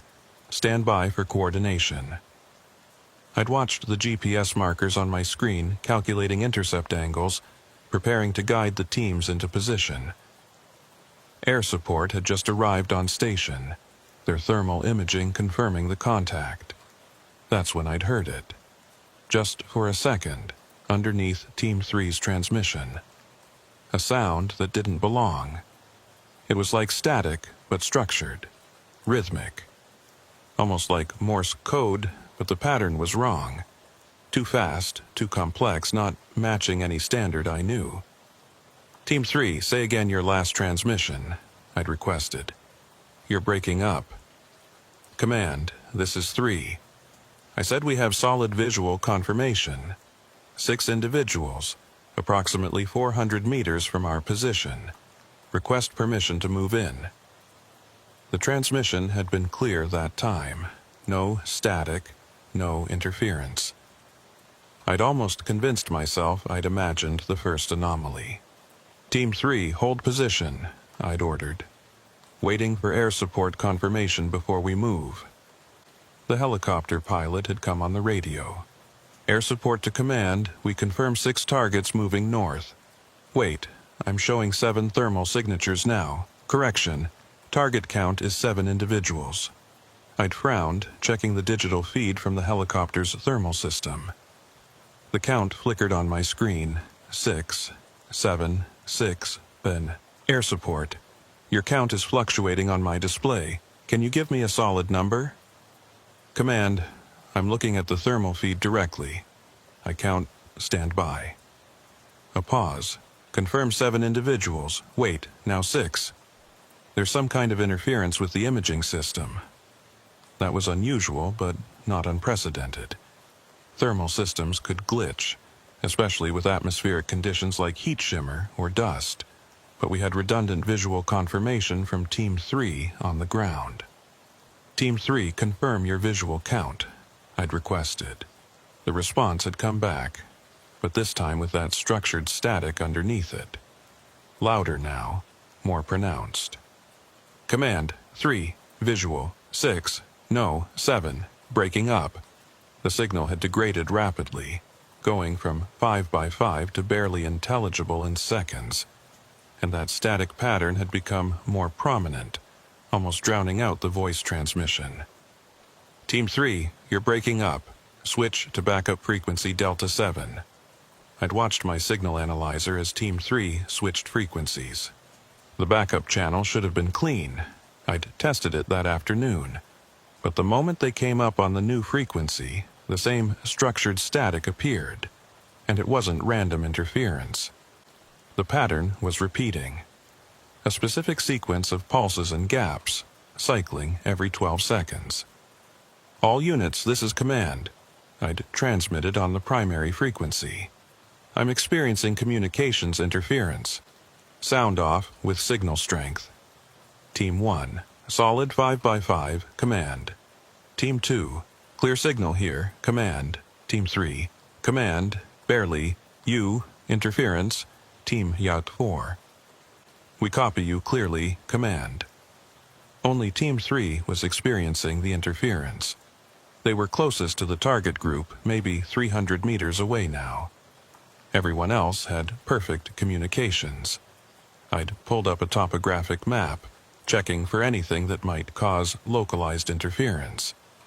There were no power lines, no radio towers, no military installations, nothing that should generate that kind of signal. Team 3, try to relay through Team 2, I'd instructed. See if we can get clear communication that way. Team 2 had come on the radio. Command, Team 2, we're attempting to raise Team 3 on backup channel, negative contact. We can see their position lights, they're approximately 1 click east of us, but we're not receiving their transmission. That was impossible. Team 2 and Team 3 were within visual range of each other. Line of sight. No obstacles. They should have been able to communicate using handheld radios with crystal clarity. Air support, can you establish communication with Team 3? The helicopter pilot had tried. Negative, command, I'm getting the same interference pattern you're hearing. It's like their signal is being jammed, but the jamming is selective. They can't reach us, but we're all communicating fine with each other. I'd felt a cold knot forming in my stomach. In 12 years of communications work, I'd never encountered anything like this. Interference that affected only specific transmissions, that appeared on multiple frequencies simultaneously, that had a structured pattern like someone was trying to send a message. Team 3, if you can hear me, acknowledge with 3 clicks on your transmit button. Nothing. Not even the structured static now. Just dead air on every frequency I tried. Team 2, move to Team 3's position and establish physical contact, I'd ordered. Something's wrong with their radio system. Team 2 had begun moving, and I'd watched their GPS marker approach Team 3's position.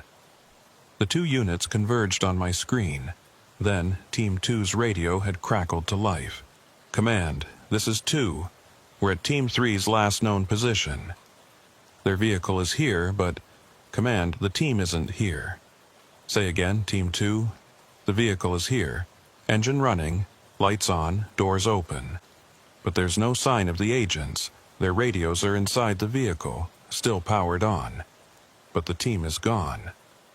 The cold knot in my stomach turned to ice. I'd keyed up the helicopter. Air support, thermal sweep of Team 3's position. Where are our people? Command, I'm showing. This doesn't make sense. I'm showing 4 heat signatures at the vehicle position, but Team 2 says the vehicle is empty. Team 2, are you seeing anyone at the vehicle?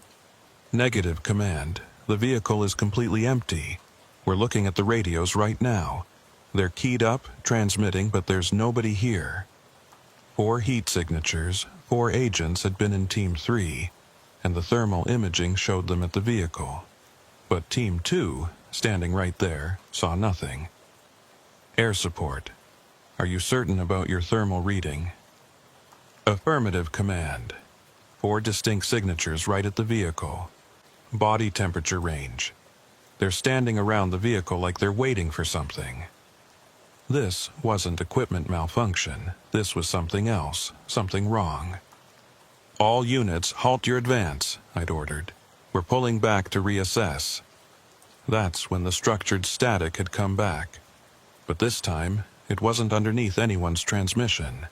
It was the primary signal, coming through loud and clear on every frequency simultaneously. And as I'd listened, frozen at my communications console, I'd realized something that made my hands shake. The pattern wasn't random. It wasn't interference. It was speech. Or something like speech.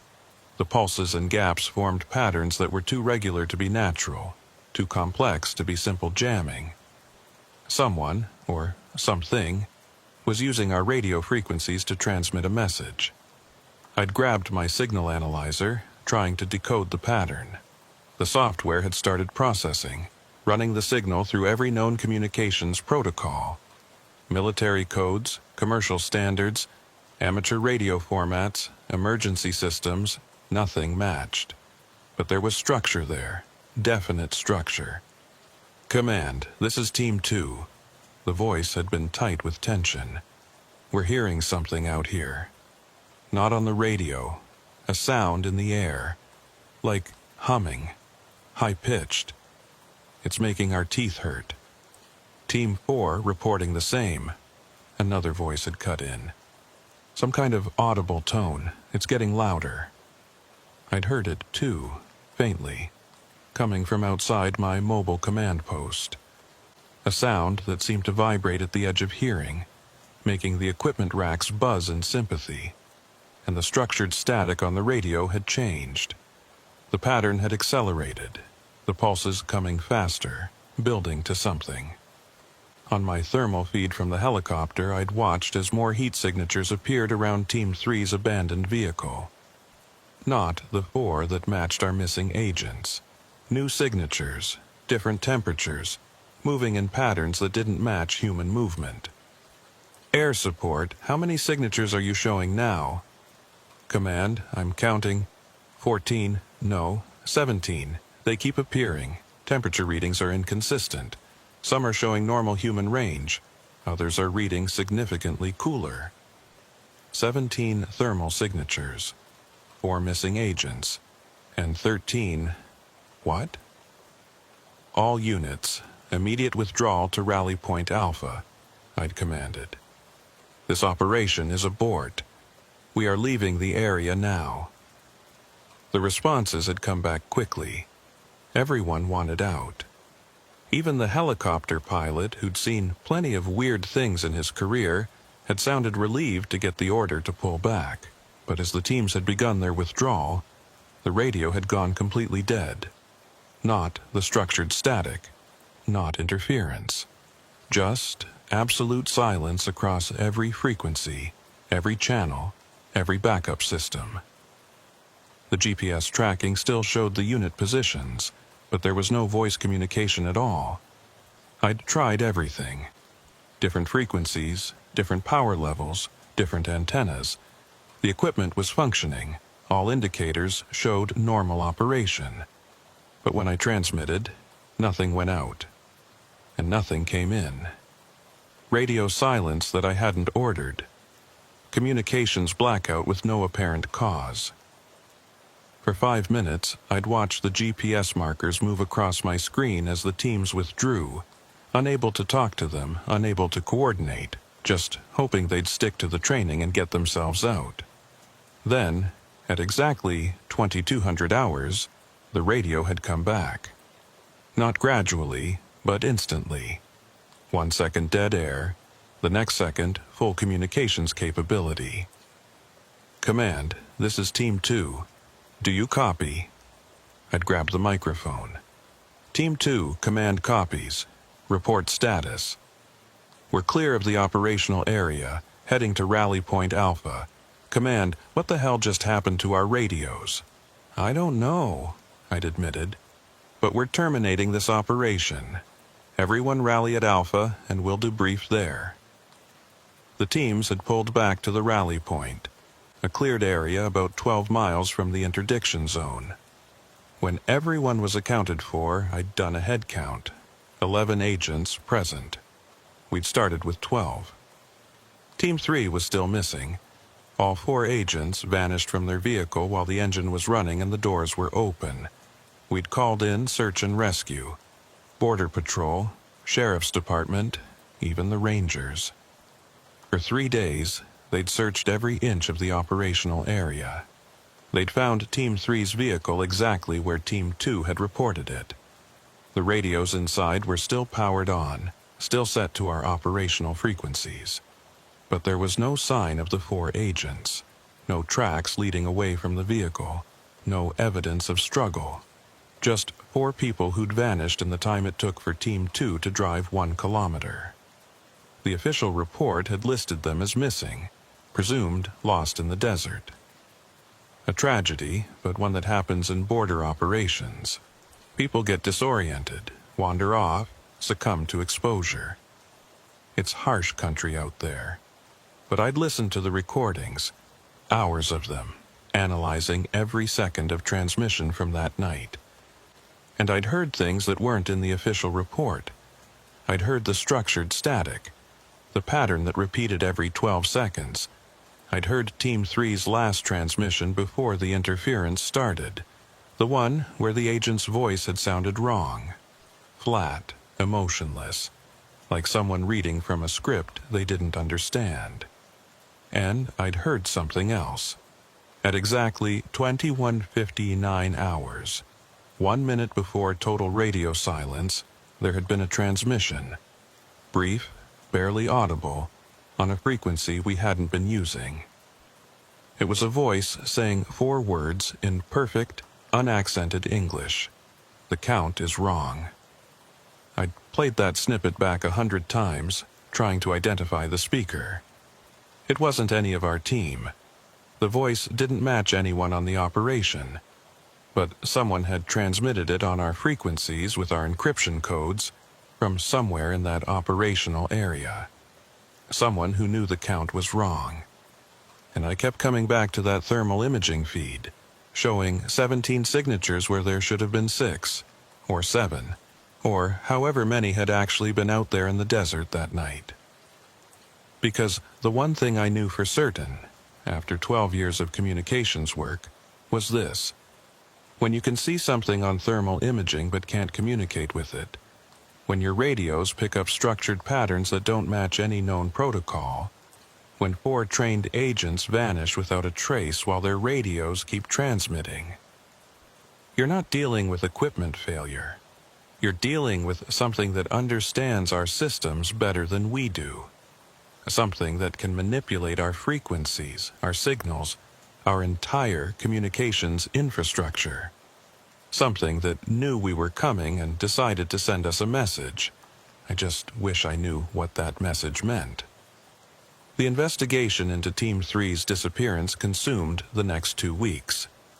Federal protocols, incident reports, interviews with every agent on the operation. They'd brought in technical specialists from Washington to examine the communications logs, trying to find a rational explanation for what had happened. I'd sat through 6 hours of questioning, walking investigators through every decision I'd made, every frequency I'd used, every backup system I'd activated.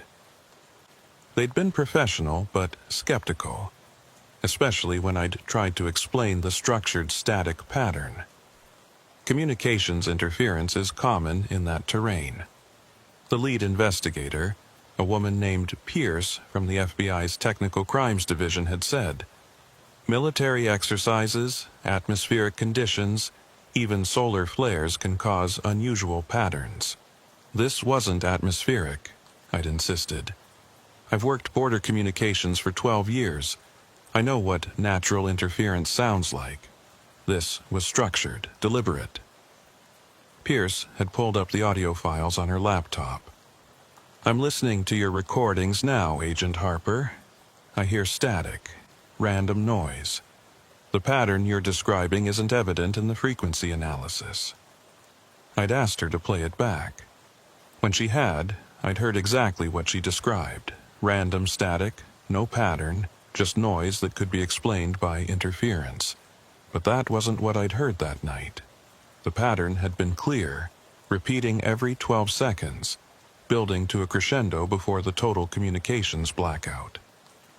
"The files have been altered," I'd said. "That's a serious accusation," Pierce had replied. "These recordings are on encrypted DEA servers. They've been secured as evidence. If they'd been altered, we'd know." Would we? I'd wondered. If something could manipulate our communication systems in real time, selectively jamming certain transmissions while leaving others clear, could it also alter recordings after the fact?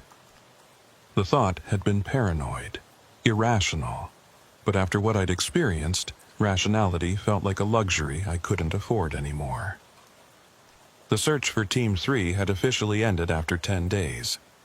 No bodies, no evidence of foul play, no leads to follow.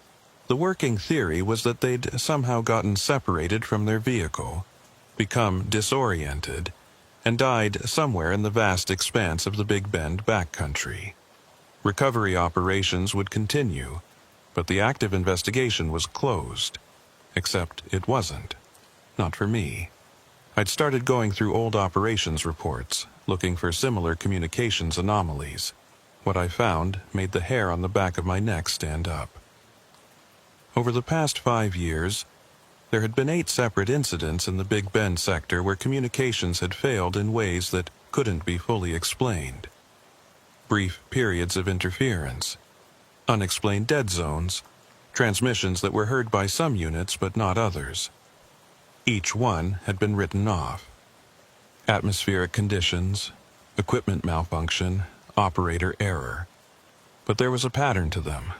They all occurred in a relatively small geographic area, a corridor about 30 miles long that ran parallel to the border between Terlingua and the eastern edge of Big Bend National Park, the same corridor where Team 3 had vanished.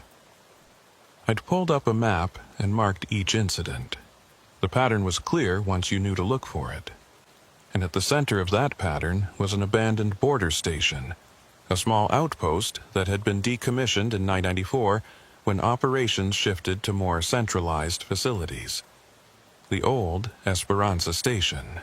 That's what it had been called. Hope Station. I'd found references to it in historical records at the Alpine office. It had been a small operation, just 6 agents, monitoring a remote section of the border that saw relatively light traffic. Active from 1979 to 1994, then closed when budget cuts forced consolidation of resources. But there was something odd in the closure reports. 3 of the 6 agents who'd been stationed there had requested transfers before the closure was official. 1 had taken early retirement. Another had filed a formal complaint about unacceptable working conditions, but had refused to elaborate on what those conditions were. The 6th agent, the station chief, had simply disappeared 3 months before the closure. Never found, presumed to have crossed into Mexico for reasons unknown. 5 agents who wanted out. 1 who vanished. I'd driven out to the Esperanza Station site one afternoon, taking a day off and telling no one where I was going.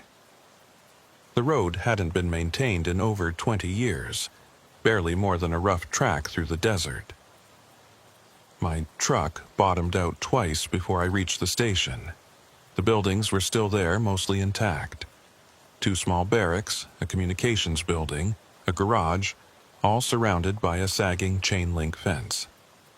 The desert was slowly reclaiming everything, creosote bushes growing through cracked concrete, sand drifting against walls.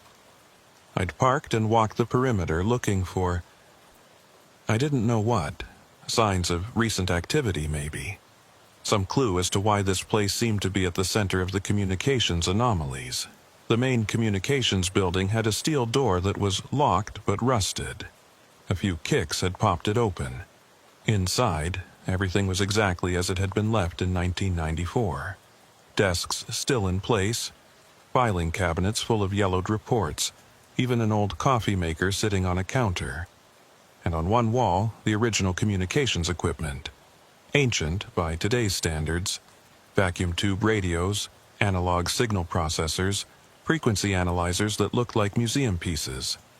None of it was powered, of course. The station had been off the grid for over 2 decades. I'd been about to leave when I'd noticed something odd. One of the old radios, a receiver unit from the 1980s, had a piece of paper taped to it. The tape had yellowed, but the paper was still readable. It was a frequency list, but not standard Border Patrol frequencies. These were unusual, high-band frequencies, some of them in ranges that weren't allocated for federal use. Each frequency had a notation next to it. Do not monitor, or interference pattern, or just no. At the bottom of the list, in handwriting that was shaky and hard to read, they talk on our frequencies. Stop listening, or you'll hear too much. I'd taken a photo of the list with my phone, then searched the rest of the building.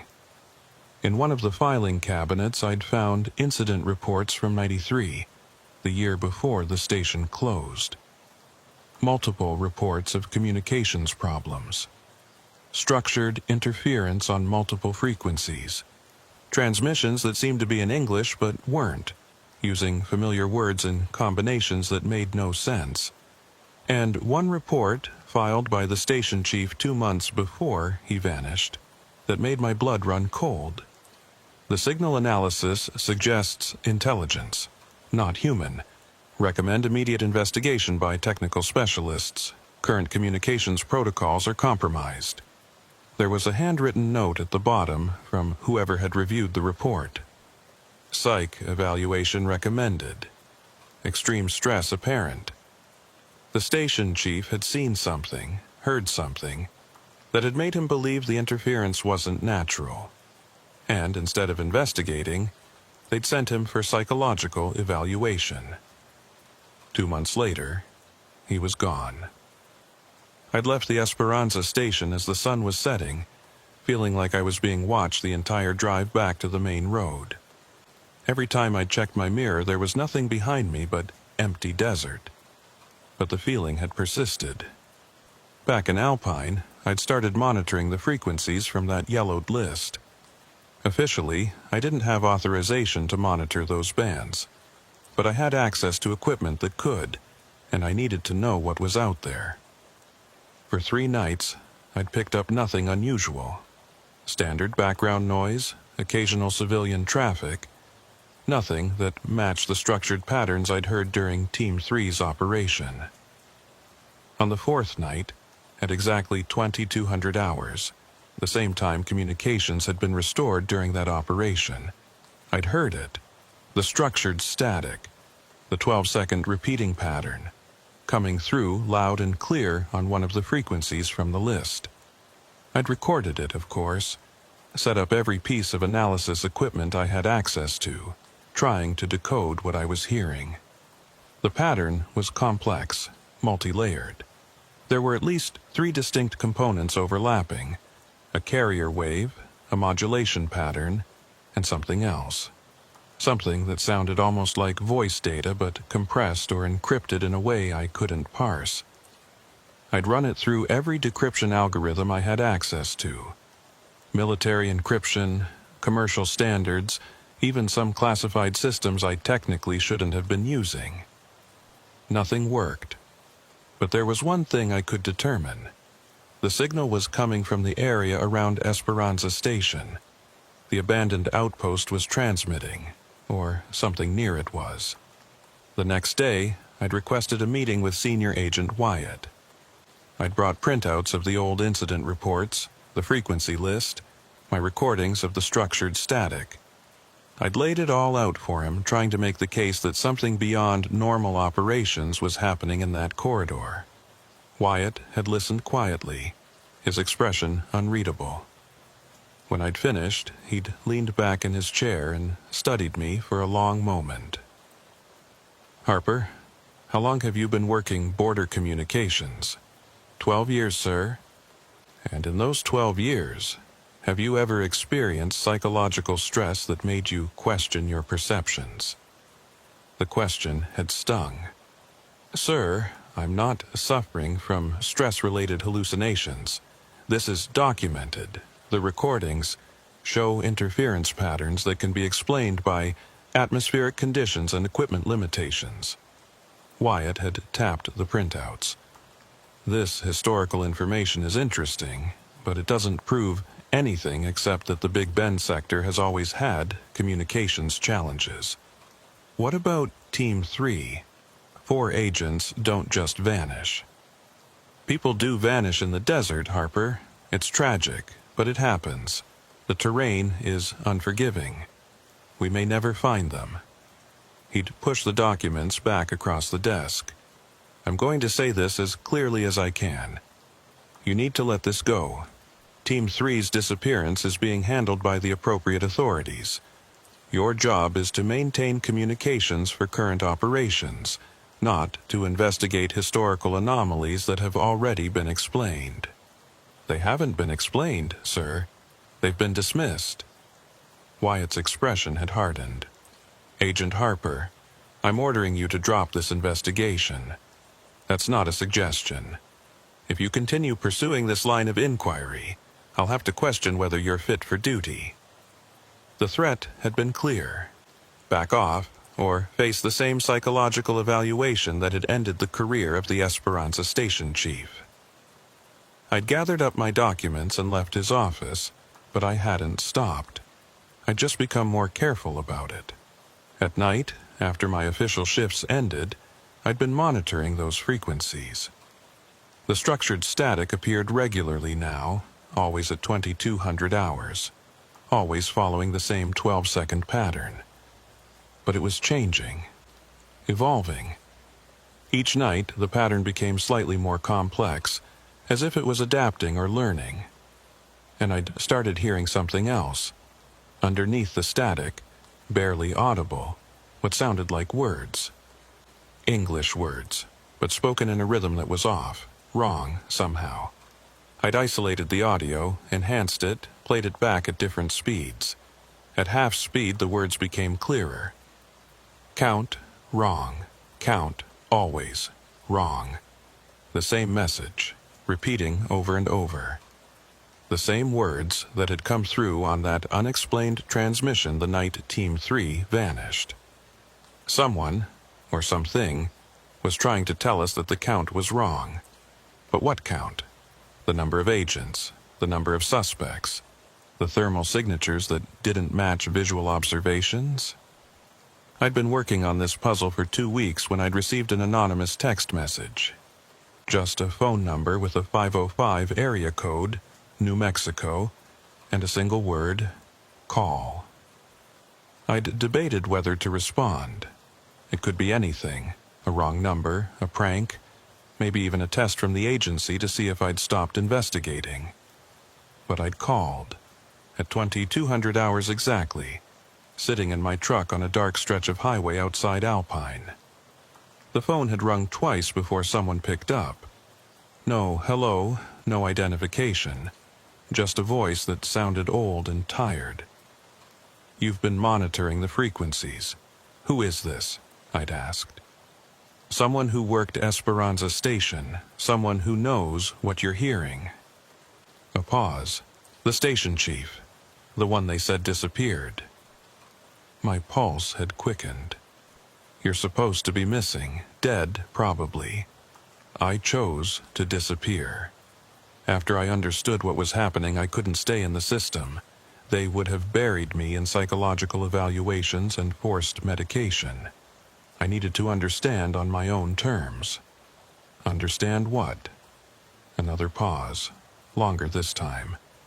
You've heard the pattern, the 12-second cycle. You've heard the words underneath. The count is wrong. You know, something is out there, something that uses our communication systems to...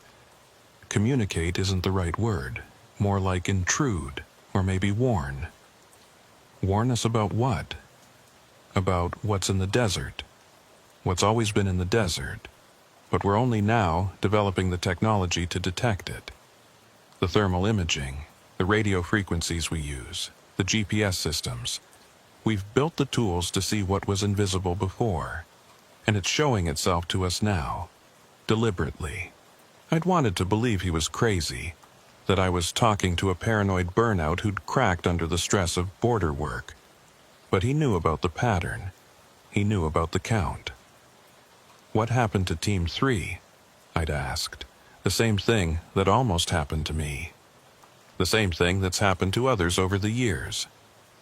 You get too close to the source, you try to make contact, and you find out that the count isn't the only thing that's wrong. Space is wrong out there. Time is wrong. The closer you get to Esperanza, the less the normal rules apply. That's insane. Is it? You've seen the thermal signatures that don't match visual observation. You've experienced communications that work for some units but not others, even when they're standing next to each other. You've recorded patterns that can't be decoded by any system we have. What part of that is sane? He'd been right, of course. Nothing about this was sane. What do I do? I'd asked. Stop investigating. Walk away. Transfer to another sector. That's the smart play. A pause. But if you're going to keep pursuing this, and I can tell from your voice that you are, then you need to understand the rules. Don't go to Esperanza at 2200 hours. Don't try to respond to the transmissions. And don't ever trust your equipment when you're in that corridor. What your radios tell you, what your GPS shows you, what your thermal imaging displays, none of it is necessarily real when you're close to the source. Where are you? I'd asked. I need to meet with you, compare notes. I'm close enough to monitor what you're doing, far enough away that they can't find me. The voice had taken on a different quality, almost sad. The 4 agents from Team 3 aren't dead, Harper. They're not lost in the desert. They're somewhere else, somewhere adjacent to where we are. And every night at 2200 hours, they're trying to tell us where. The line had gone dead. I'd tried calling back immediately. The number was disconnected. I'd tried tracing it through DEA systems. Nothing. It was a burner phone, probably already destroyed. But the conversation had changed everything. The missing station chief, if that's really who I'd talked to, had confirmed what I'd been suspecting. This wasn't about equipment malfunction or atmospheric interference. There was something in that corridor that existed just outside our normal perception. Something that we could detect with technology but couldn't interact with directly. And it was using our own communication systems to send messages we couldn't decode. The count is wrong. That night, I'd pulled up every piece of data I had about Team 3's disappearance. The GPS logs, the radio transcripts, the thermal imaging feed from the helicopter. And I'd looked at it with fresh perspective, assuming that nothing was what it seemed. The GPS positions for Team 3's vehicle showed it stationary at one set of coordinates, but when I'd cross-referenced those coordinates with the helicopter's position data and the line-of-sight observations from Team 2, there was a discrepancy. Small, just a few dozen meters, but consistent. Team 3's vehicle had been in 2 places at once. The GPS said one location. Visual observation said another. Which one was real? I checked the timestamps on every transmission from that night. Most of them matched up perfectly. You could track the progression of events through the communications log. But there were gaps. Small ones, a few seconds here and there, where the timestamps jumped in ways that didn't quite make sense. As if time itself had hiccuped. And the thermal imaging feed, when I'd gone through it frame by frame, there was a moment just before the total communications blackout where all the signatures had been in different positions than they should have been. Not moving naturally from one position to another, but jumping. Discontinuous. The count was wrong because the count kept changing. The numbers didn't add up because the reality wasn't consistent. I'd been staring at data from a place where the normal rules didn't apply. And 4 agents had walked into that space without understanding what they were entering. Were they still alive? The former station chief had said they weren't dead. But if they weren't dead and weren't in our normal space, where were they? And could I bring them back? Against every instinct for self-preservation, I'd started planning a return to the corridor. Not an official operation, that would never be approved. A solo reconnaissance off the books, using personal equipment that wasn't monitored by the agency. I'd spent a week gathering gear, a portable communications rig, multiple GPS units, thermal cameras, audio recorders, even an old analog direction finder that didn't rely on digital processing. If the technology in that area was unreliable, maybe older, simpler systems would work better. I'd also created a dead man's switch. If I didn't check in every 2 hours, automated emails would be sent to Wyatt, to Pierce at the FBI, to 3 journalist contacts I'd cultivated over the years. The emails contained everything. The recordings, the historical reports, the analysis of Team 3's disappearance. If something happened to me, the information would get out. The night I chose was a Friday in late April. No operations scheduled in the sector. No legitimate reason for anyone to be near Esperanza. I'd told people I was taking a long weekend, driving up to Santa Fe to visit family. Instead, I'd driven to the corridor and arrived at the abandoned station at 2100 hours. 1 hour before the structured transmissions usually began. The station looked exactly as it had during my first visit, decaying buildings slowly being swallowed by the desert. But as I'd stepped out of my truck, I'd felt something different. A pressure in the air, like the atmospheric tension before a thunderstorm. Static electricity making my hair stand on end. I'd set up my equipment in the old communications building, arranging everything on the same desk where I'd found the frequency list. The building had no power, so I was running everything off portable generators and battery packs.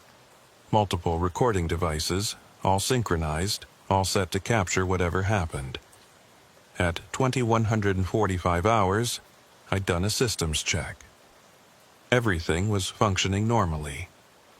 Clear communications to my truck radio, GPS showing accurate positions, thermal imaging displaying the expected background heat signatures of the desert cooling in the evening.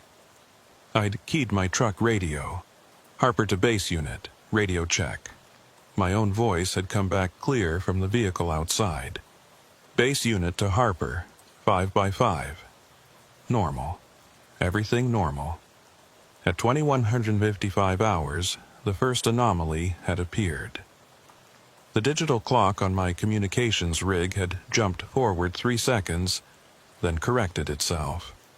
The GPS units had briefly shown my position as being half a mile south of where I actually was, then snapped back to the correct coordinates.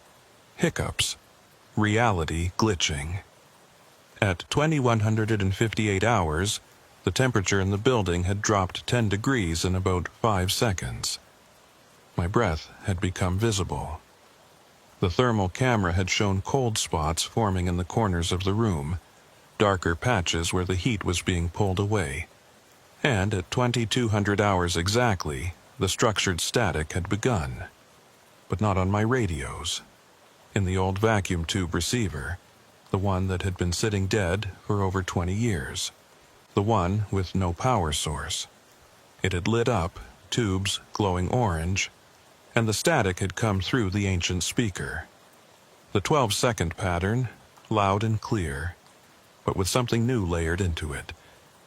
Voices, multiple voices, overlapping, speaking in English but with that wrong rhythm I'd heard in the recordings. Count wrong, count always wrong. Where are we? Time doesn't, can't find the way. Count wrong. I'd grabbed my audio recorder, making sure it was capturing everything. The voices were clearer in person than they'd ever been on any recording. They sounded desperate, confused. "This is Cole Harper," I'd said, keying my own radio. "I'm receiving your transmission. Can you identify yourselves?" The structured static had changed immediately. The 12-second pattern had broken, becoming more chaotic. And through the chaos, one of the voices had emerged clearly. "Harper, you're in the station. Don't stay. It pulls you in. The count." "Who is this?" I'd asked. "Are you from Team 3? "Team 3? Yes. Mason. Agent Mason. We're here, but not coordinates wrong. Everything wrong." Mason. That was Team 3's leader. But his voice sounded hollow, like it was coming from a vast distance. "Mason, what's your location? We've been searching for you." Location, not, "We're here, right here, but you can't see." Different frequency, different. The transmission had dissolved into static again, and when the pattern reformed, it was different. Not the 12-second cycle anymore, something longer, more complex. And in the background, I'd heard other sounds, not voices, more like the ambient noise of a space. Wind, maybe, or machinery, or something else entirely. I'd checked my GPS units. All three of them were showing different locations for my position. One said I was at Esperanza. One said I was 3 miles north. One said I was south of the border, in Mexico. All three couldn't be right. The thermal camera had shown something impossible.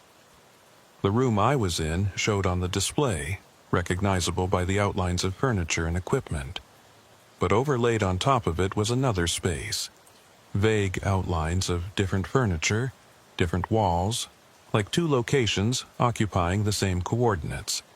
And in that overlaid space, I'd seen them. 4 heat signatures, human-shaped, moving, alive.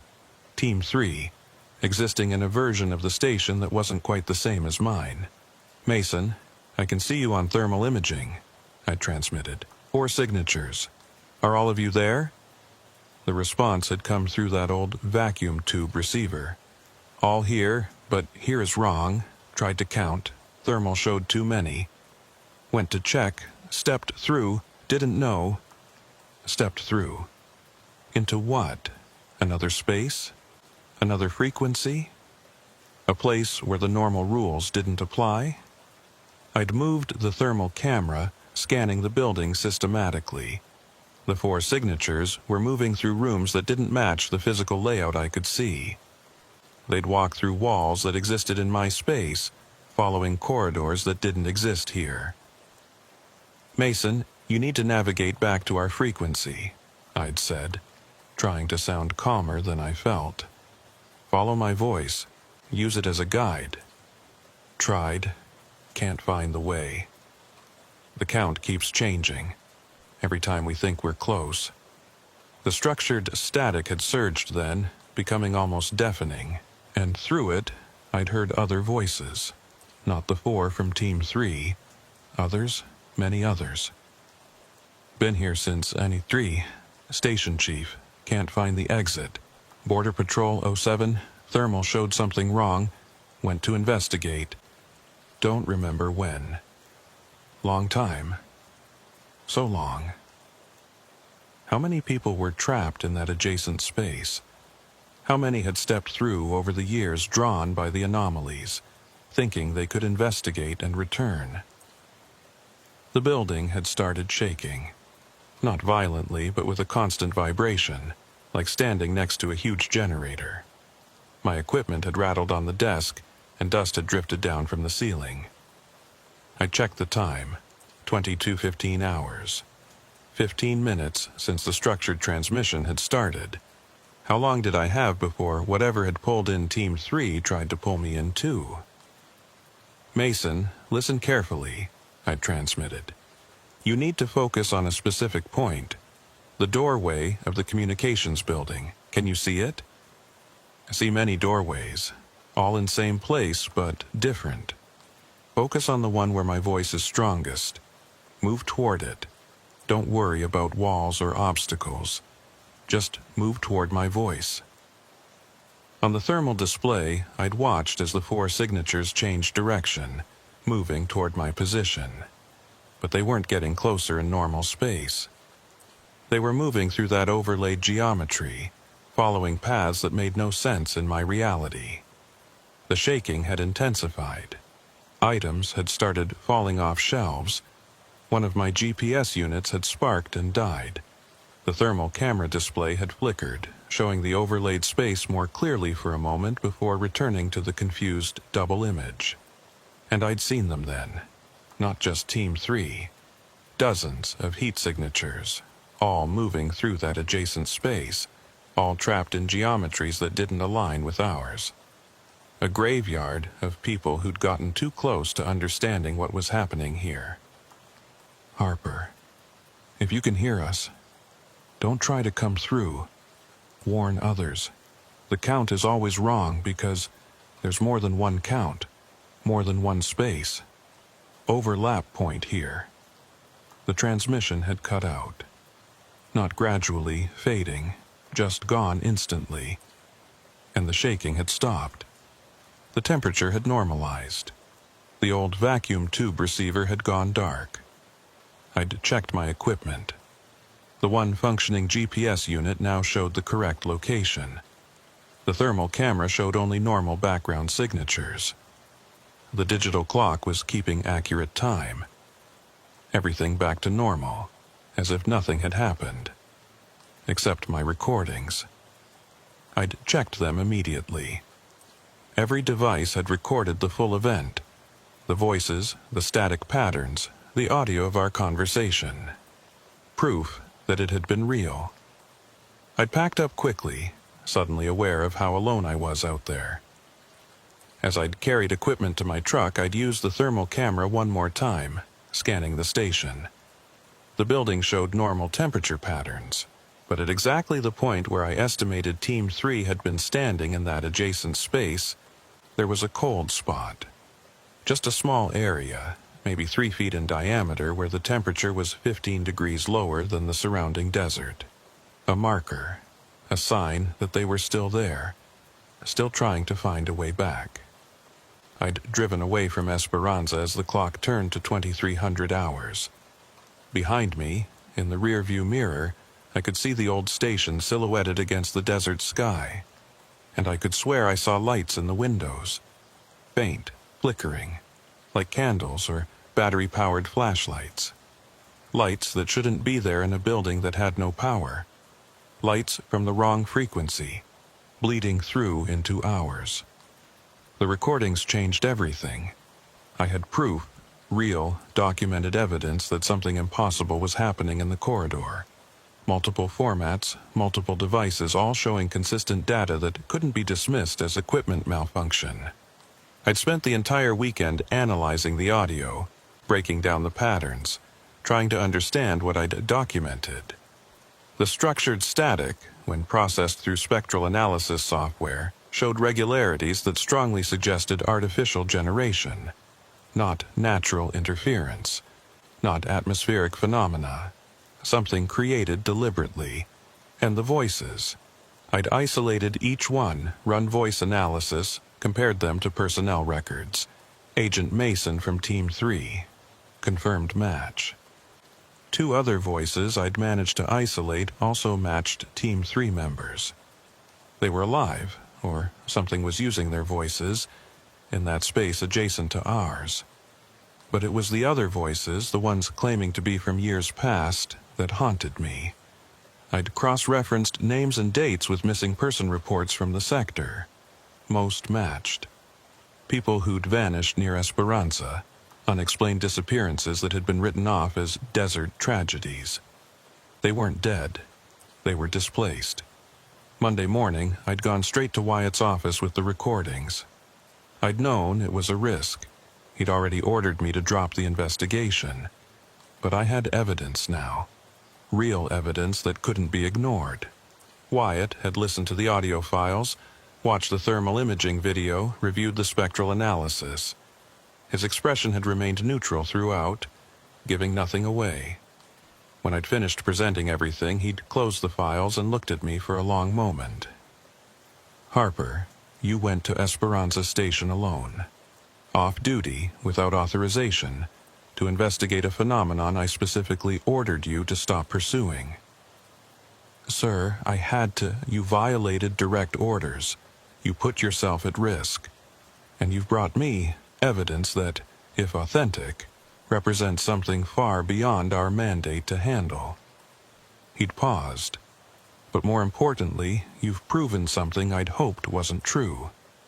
That had surprised me. "Sir?" Wyatt had pulled a file from his desk drawer. A thick file, worn at the edges, marked with classification stamps I didn't recognize. "What you discovered isn't new, Harper. The phenomenon at Esperanza has been known about, at certain levels, since the station was active. The structured transmissions, the displacement of personnel, the overlapping geometries, it's all documented." He'd opened the file, showing me reports dating back to the 1980s. Incident after incident, all describing the same patterns I'd experienced. And at the top of each report, the same notation: "No action recommended. Phenomenon contained within acceptable parameters." "Contained?" I'd said, incredulous. 4 of our people are trapped in some kind of adjacent space, and that's considered contained? The phenomenon doesn't spread. It's geographically fixed to a small area around Esperanza. Personnel who avoid the site remain safe. From a risk management perspective, the containment strategy is to classify the area as hazardous and restrict access. That's not containment. That's abandonment. "We have people in there, sir. How many? How long?" Wyatt had closed the file. "We don't know. The reports suggest the displacement started before we were monitoring the area. Could be decades of missing persons, all caught in whatever that place is. Then we need to get them out. We need to mount a rescue operation." "With what method? You've seen what that place does to our technology. GPS fails. Communications are unreliable. Thermal imaging shows impossible geometries. How do you propose we navigate a space that doesn't follow normal physical laws?" He'd been right, and I'd known it. But I couldn't accept that we'd just write off everyone trapped in that adjacent space. "There has to be a way," I'd said. "The structured transmissions are clearly attempts at communication. If we can decode them, establish a two-way protocol." "People have tried, Harper.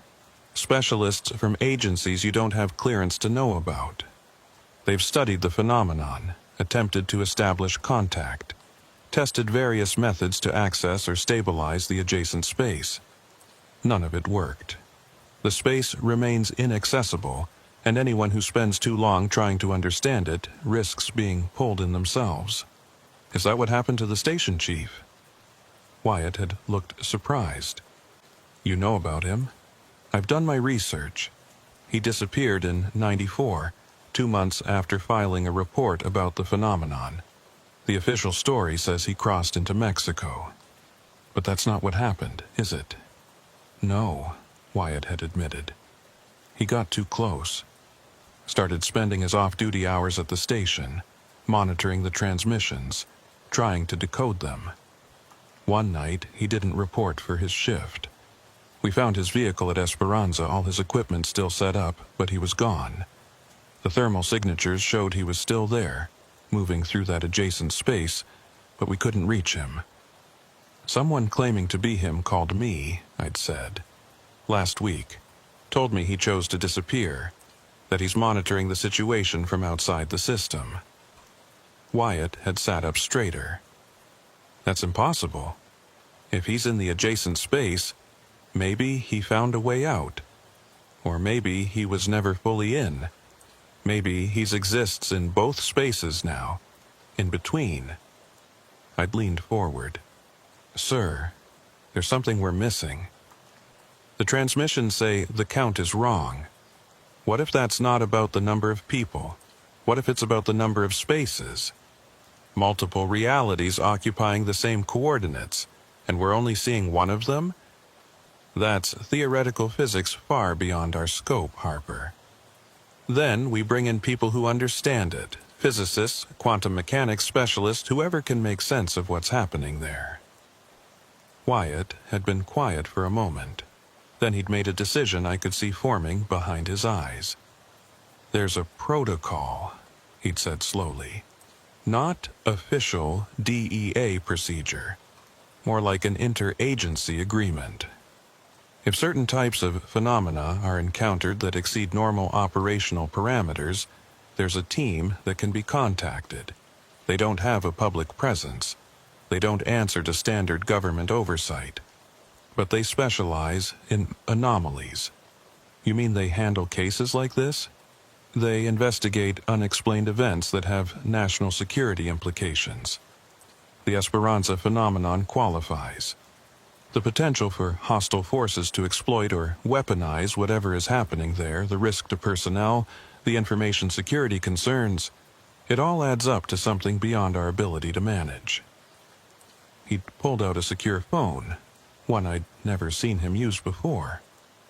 A brief conversation, mostly just coordinates and confirmation codes.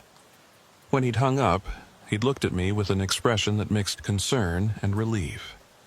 They're sending a team. Should be here within 48 hours. Until then, the Esperanza site is officially off limits to all DEA personnel. That's not a suggestion, Harper. That's a direct order that I will enforce. Understood, sir. And Harper, the recordings you made stay with me. They're now classified under a protocol I can't discuss with you. Officially, you never went to Esperanza. Your weekend trip to Santa Fe is your only activity outside normal duty hours. I'd understood.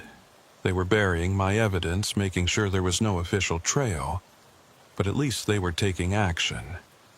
The next 48 hours had been tense. I'd continued my normal duties, monitoring communications for routine operations, saying nothing about Esperanza or the recordings. But every night at 2200 hours, I'd tuned to those frequencies on my personal equipment, listening. The structured static was still there, the 12-second pattern, and underneath it, faint but present, the voices of people trapped in that adjacent space. Always the same message. Count wrong. Can't find the way. Help us. On Wednesday evening, an unmarked van had arrived at the Alpine station. 4 people. 2 men, 2 women, dressed in civilian clothes but moving with military precision. They'd met with Wyatt behind closed doors for 2 hours. When they'd emerged, Wyatt had called me in. Agent Harper, this is Dr. Chen and her team. He'd indicated the woman leading the group, a Chinese-American woman in her 40s with sharp eyes and an intense focus. They're here to assess the Esperanza situation. Dr. Chen had shaken my hand with a grip that was surprisingly strong. Agent Harper, I understand you've had direct contact with the phenomenon. I need you to brief me on everything you experienced. No detail is too small. I'd walked them through it all. The operation where Team 3 vanished, the historical research, the monitoring of the frequencies, my visit to the station and the recordings I'd made. Dr. Chen had listened without interrupting, occasionally making notes on a tablet. When I'd finished, she'd pulled up a map on her tablet, showing the Esperanza area. But her map had additional layers, color-coded zones, markers I didn't recognize, data overlays that seemed to show energy readings or signal strength. What you've encountered is what we call a confluence point, she'd explained.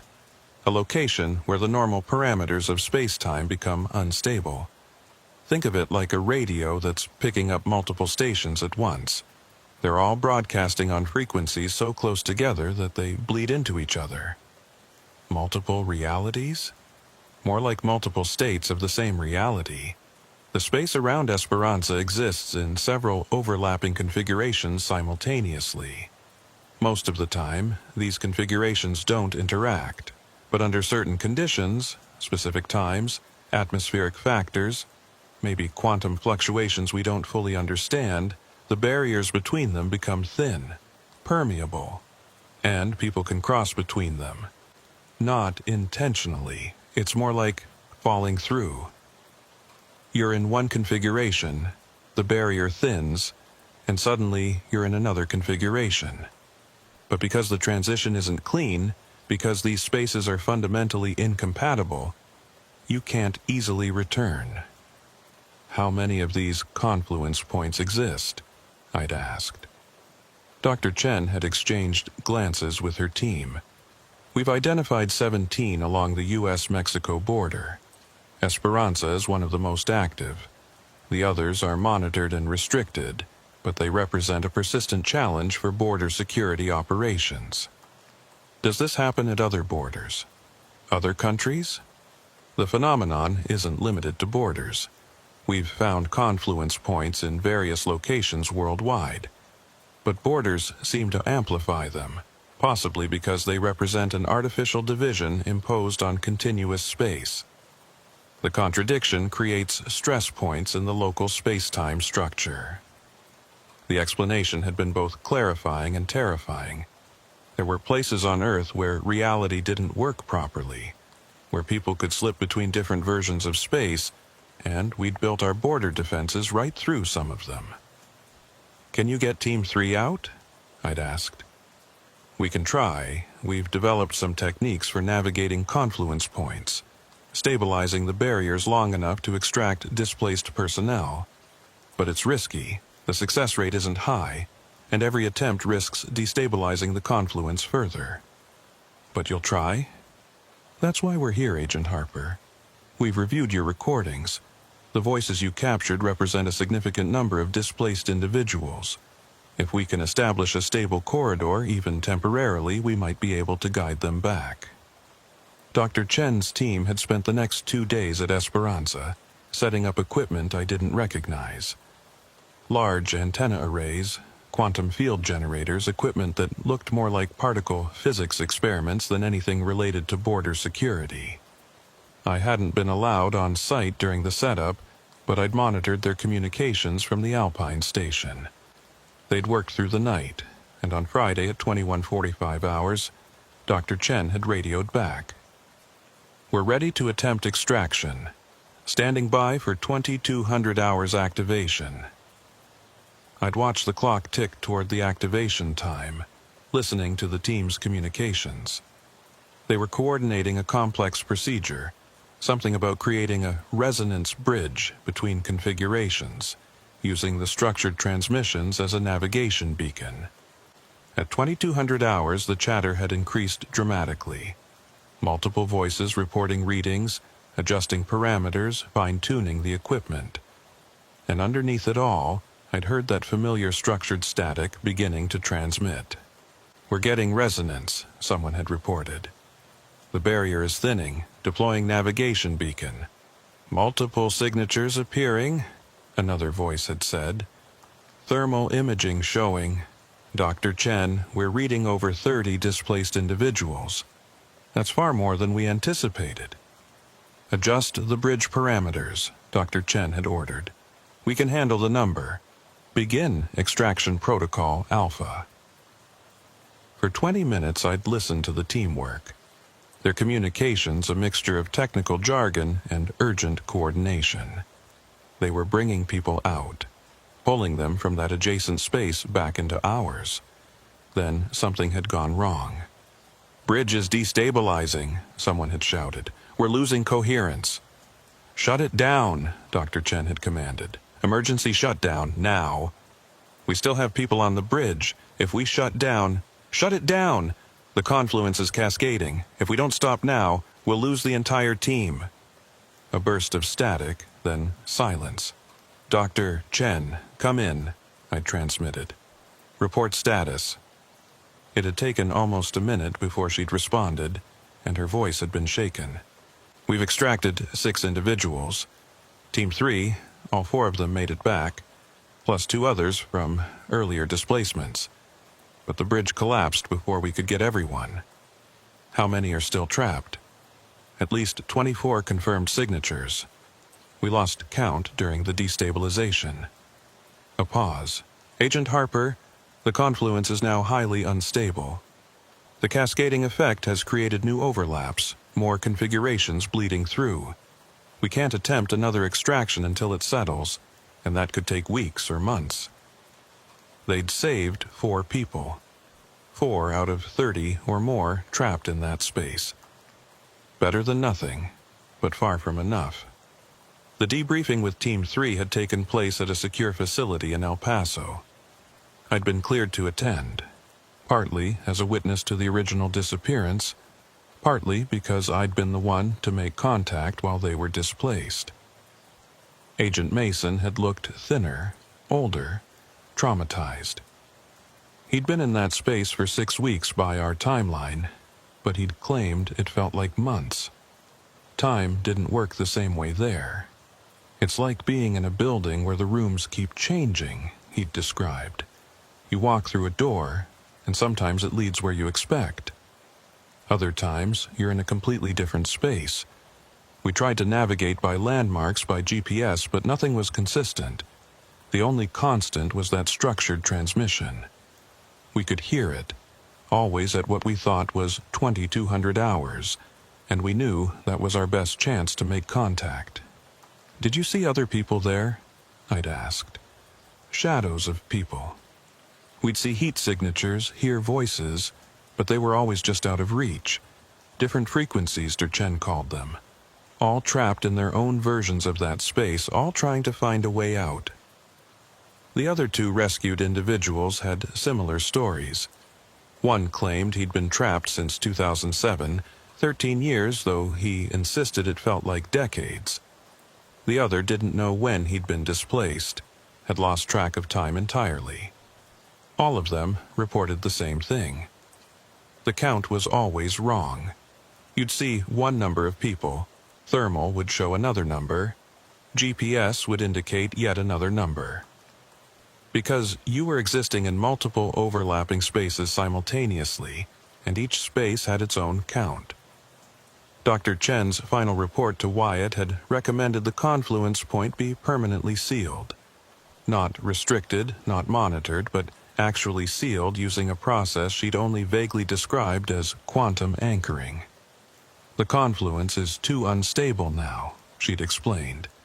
Our extraction attempt accelerated the cascading effect.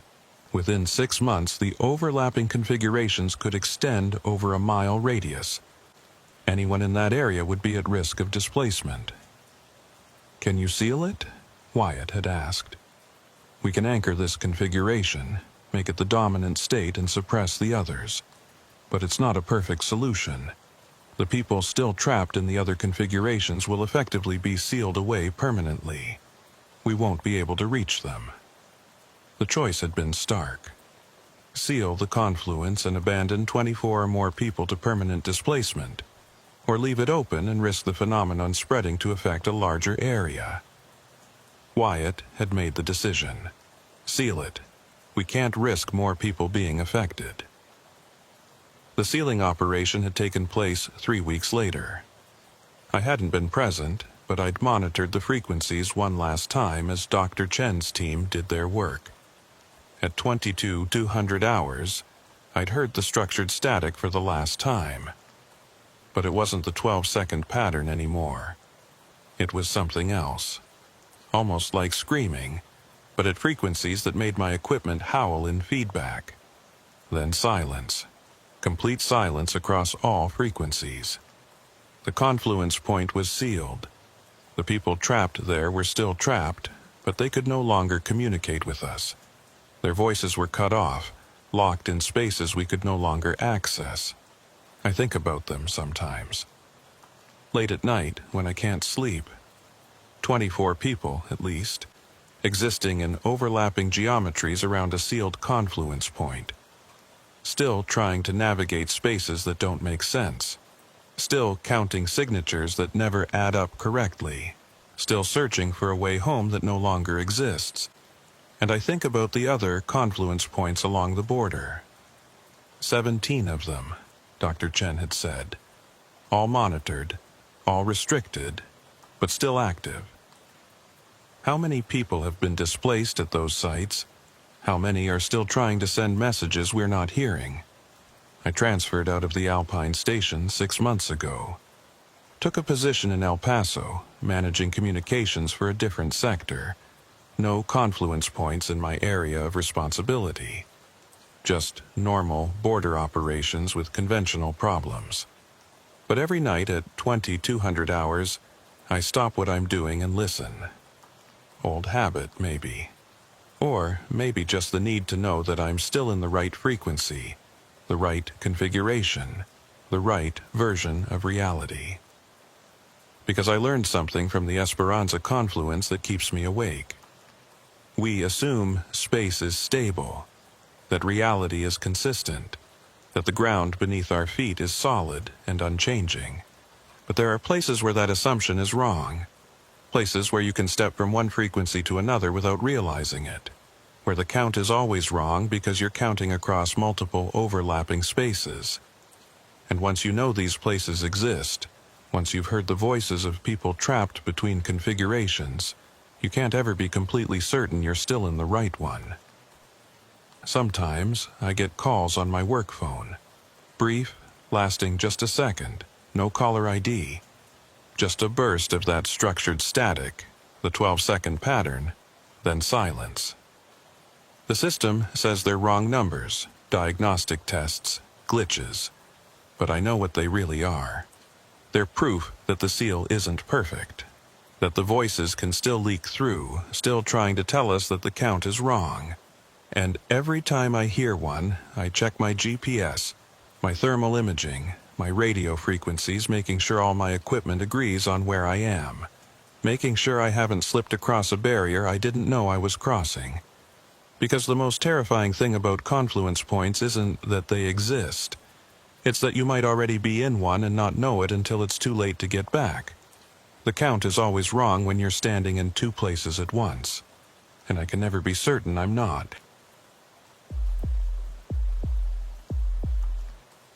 There's a stretch of patrol road in southern New Mexico, about 15 miles east of Columbus, that every agent working the Deming sector learns to avoid.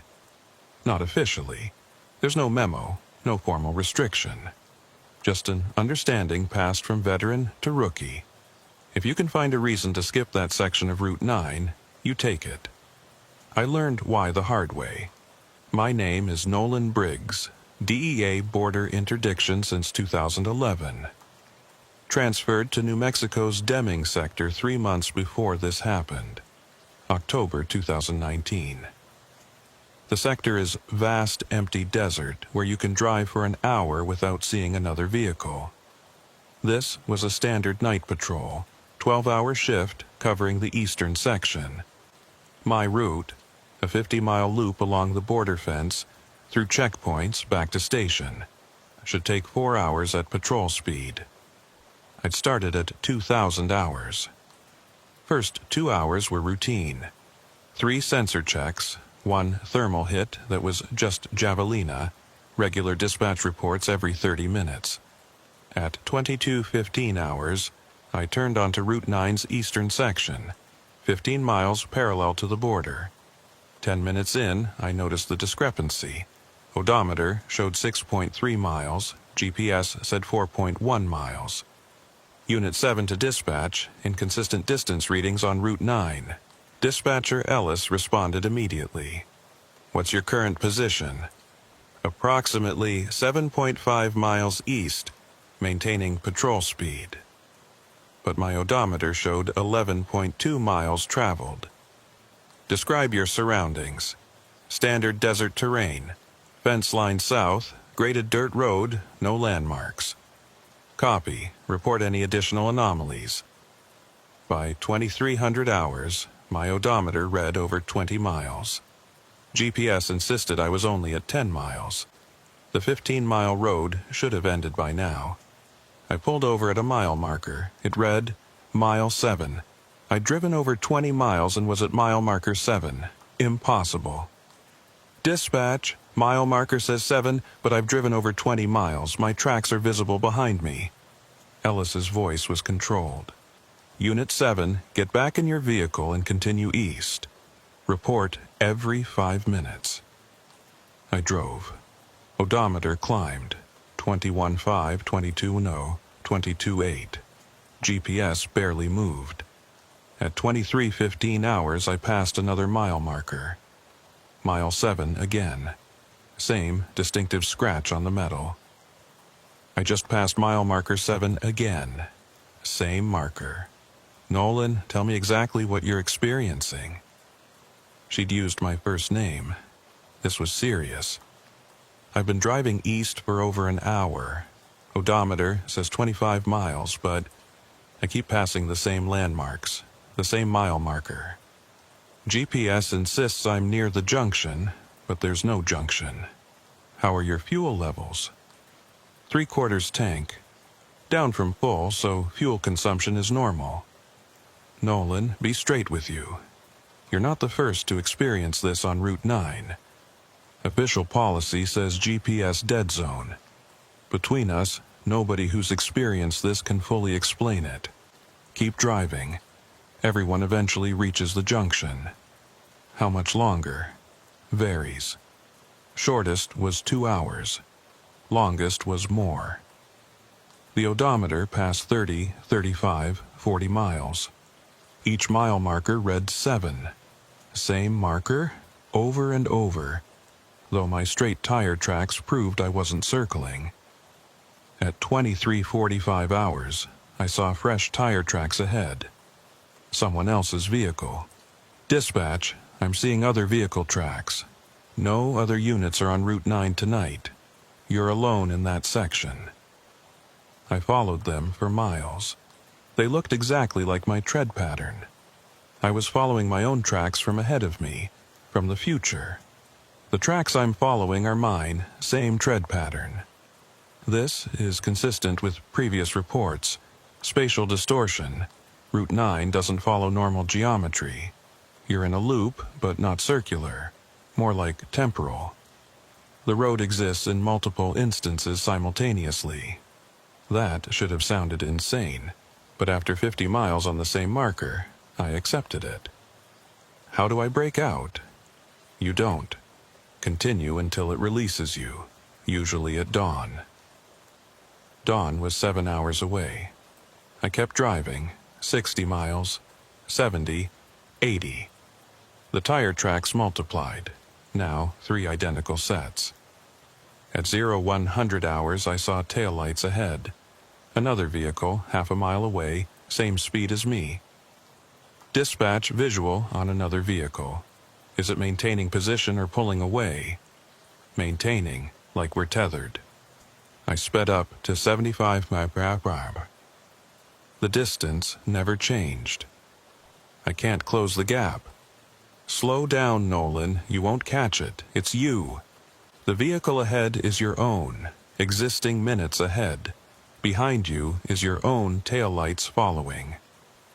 At 145 hours, the radio crackled with my own voice from 2 hours earlier. Unit 7 to dispatch, inconsistent distance readings. Nolan, this is normal for the loop. You're hearing yourself from a previous iteration. At 0208 hours, I passed my parked vehicle. My patrol SUV, same unit number, engine running, door open, empty. I'm seeing my vehicle parked. Should I stop? Negative. That's another iteration. Keep moving, or you'll create a different loop state. At 0300 hours, 142 miles driven. Fuel gauge showed half tank. Consistent with 30 miles, not 142. At 0:30 hours, I saw a figure standing roadside, human-shaped in my headlights. There's someone on the road. Do not stop. It's not someone. It's an echo from another iteration. Keep driving.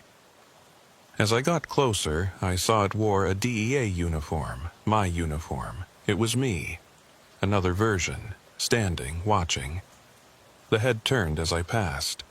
In my mirrors, it receded into darkness. At 0400 hours, Ellis updated. Sunrise in 2 hours. Loop should release you before then. All previous incidents have resolved by dawn. I drove 180 miles, 200. 220. I'd driven El Paso to Albuquerque on a 15-mile road. At 0545 hours, sky brightening, my GPS suddenly jumped. Mile 10 to mile 15 instantly. The junction. One moment trapped in endless loop. Next, exactly where I should be after 15 miles. My odometer read 247.3 miles. Unit 7, I'm at the junction. I'm out. Ellis's relief was audible. Proceed to Rally Point Bravo for debriefing. You did good, Nolan. I turned north, leaving Route 9 behind. In my mirror, it looked completely normal in dawn light. Just straight graded dirt. But I knew what it really was. Where you could drive for hours passing the same point. Where versions of yourself existed simultaneously. And somewhere back there, maybe still trapped in night, other iterations of me. Still driving. Still trying to reach the junction. Were they still there? Still trapped? Or had they dissolved when dawn came? Senior Agent Keene was waiting at Rally Point Bravo. 20-year veteran, unflappable. But his look was sympathy mixed with concern. How are you holding up? Confused, scared, but okay. Inside, he poured coffee and sat across from me. Tell me everything. I walked through it. Distance discrepancies, same mile marker, tire tracks from ahead, other vehicles that were mine, standing figures. All of it. Keene took notes. When I finished, 247 miles? Yes, sir. About average for a Route 9 loop. Record is 412 miles, 15 hours before sunrise released him. This has happened multiple times? He pulled out a thick folder. Every few months someone gets caught. We've tried everything. Different schedules, varying routes, even considered closing Route 9. Phenomenon persists. He spread maps across the desk. Route 9 marked in red, covered with notations and timestamps. First documented in 1987, though anecdotal reports go back further. Border Patrol Agent Crawford experienced the same discrepancies. They thought equipment malfunction until they checked his fuel consumption. He'd driven 180 miles on a 15-mile road. What's causing it? We don't know. Sector brought in geologists, physicists, even Los Alamos. Every analysis comes back normal. But it's not normal. Whatever's happening on Route 9 doesn't show up on instruments from outside. You have to be inside to experience it. He showed me a redacted report. 1993 experiment. 2 vehicles drove Route 9 simultaneously, maintaining radio contact. One experienced the loop. The other, 10 minutes behind, drove normally and reached the junction without incident. How? Loop appears selective. Maybe 1 in 50 transits results in loop experience. No pattern. Time of day, weather, vehicle type, driver demographics. None correlate. Random? Maybe. Or selection criteria we don't understand. He leaned forward. Here's what concerns me. Incidents are increasing. 1990s, 1 or 2 per year. 2000s, 4 or 5. Past 5 years, averaging 1 per month. He showed incident reports, distance discrepancies, multiple iterations, figures standing roadside. One 2015 report caught my attention. Agent Dalton saw not just one standing figure, but dozens, all along the roadside wearing DEA uniforms, just watching. What happened to Dalton? Retired early, psychological trauma. Keene retrieved the report. He claimed they weren't just echoes, said they were aware that they turned to watch, that one tried to flag him down. I saw that too. One was waving. Did you stop? No. Dispatch said not to. Good. Only 3 agents have stopped and interacted. All 3 reported temporal dissonance, memory confusion. One claimed she experienced both versions, staying in vehicle and getting out simultaneously. Couldn't distinguish which was real. Keene closed the folder. Official policy. Route 9 experiences result from magnetic anomalies. Reports are classified. We're containing it. If word got out, we have a road where space-time doesn't work, media circus, congressional inquiries demands to shut down the entire sector. Maybe we should. Is it dangerous? In 30 years, no agent physically harmed. Psychologically disturbed, yes. But we need to patrol that section. Shutting down Route 9 creates a gap cartels would exploit within days. After writing my report, I returned to Route 9 in daylight. It looked normal, straight dirt road, fence to the south. I walked to mile 7, just a standard marker. But standing there, I felt wrongness. Not physical, but psychological. I pulled out my GPS. It flickered, showing my position jumping within a 100-foot radius. Then I heard an engine. Vehicle approaching from the east. No vehicle was visible. The engine grew louder, clearly getting closer. My GPS showed a DEA patrol unit approaching, passing right through my location. I felt cold wind. The engine noise was deafening for a moment, as if a vehicle passed within feet. Then it faded westward, GPS marker showing it moving away. An iteration still running. Invisible in daylight, but still there. Someone still trapped, still passing mile 7 over and over. Was it me from last night? Or someone from weeks ago, months ago, years ago? 6 months later, I noticed something in the incident reports nobody had caught. A pattern suggesting they weren't random. Using the full archive, 30 years of documented incidents, I created a timeline. At first glance, distribution looked random. But when I plotted incidents against celestial positions, specifically Mars and Jupiter, a pattern emerged.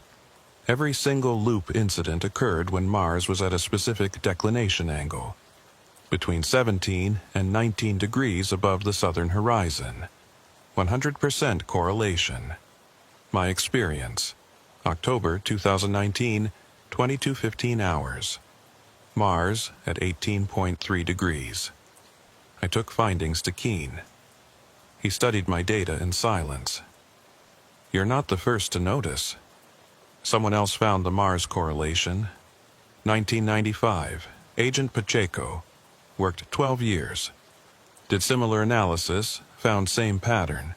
Proposed scheduling patrols to avoid Mars trigger angle. What happened? Rejected. Said it was pseudoscience. But Pacheco started avoiding Route 9 during Mars windows anyway.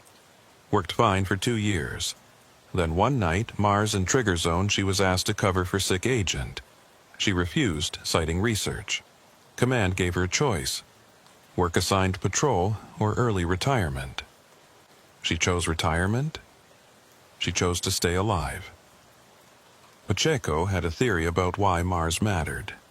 Something about gravitational effects combining with Earth's magnetic field to create space-time distortions. She was convinced entering the loop during peak Mars influence would be more dangerous. Dangerous how? She claimed loop was strengthening. Predicted eventually it would trap someone permanently. They'd enter and never emerge. Did it come true? Not yet. But in 2003, Agent Garrett entered loop during Mars peak, drove 18 hours, well past sunrise. When he emerged, disoriented, claimed he'd experienced hundreds of iterations, saw thousands of versions of himself roadside. What happened? Medical retirement, psychological trauma. But before leaving, he told me loop was learning. Each person who went through added to its complexity, made it stronger. Said eventually it would trap someone permanently. Keene handed me a file. I'm giving you Pacheco's research, all of it. Study it, verify it, extend it, but quietly. Command doesn't want this circulating. I spent the next month going through Pacheco's work. Thorough, astronomical calculations, patrol schedules, incident reports, all cross-referenced. Her conclusion, Route 9 phenomenon linked to specific celestial mechanics, could be predicted with accuracy. But she'd also documented something else. The loop was intensifying. 1980s incidents, 2 to 4 hours. 1990s, 4 to 6 hours. 2000s, 6 to 10 hours. Recent incidents, 10 to 12 hours average. Not only more frequent, but lasting longer. The phenomenon was growing stronger. Pacheco's projection, by 2025, average loop duration would exceed 24 hours. By 2030, the loop would become permanent. Anyone entering would never emerge, driving eternally, cycling through infinite iterations until they died of thirst, exhaustion, or madness. I shared this with Keene. Pacheco's timeline might be optimistic. Intensification is accelerating. We might hit permanent loop conditions before 2030. If that happens, we close Route 9, completely. What if we could solve it? Not just predict or avoid it, but fix whatever's causing it. How would you fix a spatial anomaly? If it's connected to Mars positioning, maybe we can disrupt that connection. Identify what physical mechanism creates the loop, then counter it. Keene authorized controlled experiments. Over 3 months working with agents Martinez and Foster, we ran tests. First experiment: drive Route 9 during Mars peak while transmitting GPS to external monitoring. Martinez volunteered as test driver. At 2145 hours he entered Route 9. First 15 minutes normal. Then at 2200 GPS fluctuated. Command: I'm getting weird readings. GPS shows mile 8, but odometer says mile 10. For the next hour, we tracked his signal as it became erratic, sometimes progressing normally, sometimes jumping backward, occasionally showing him in multiple locations simultaneously. But the pattern wasn't random.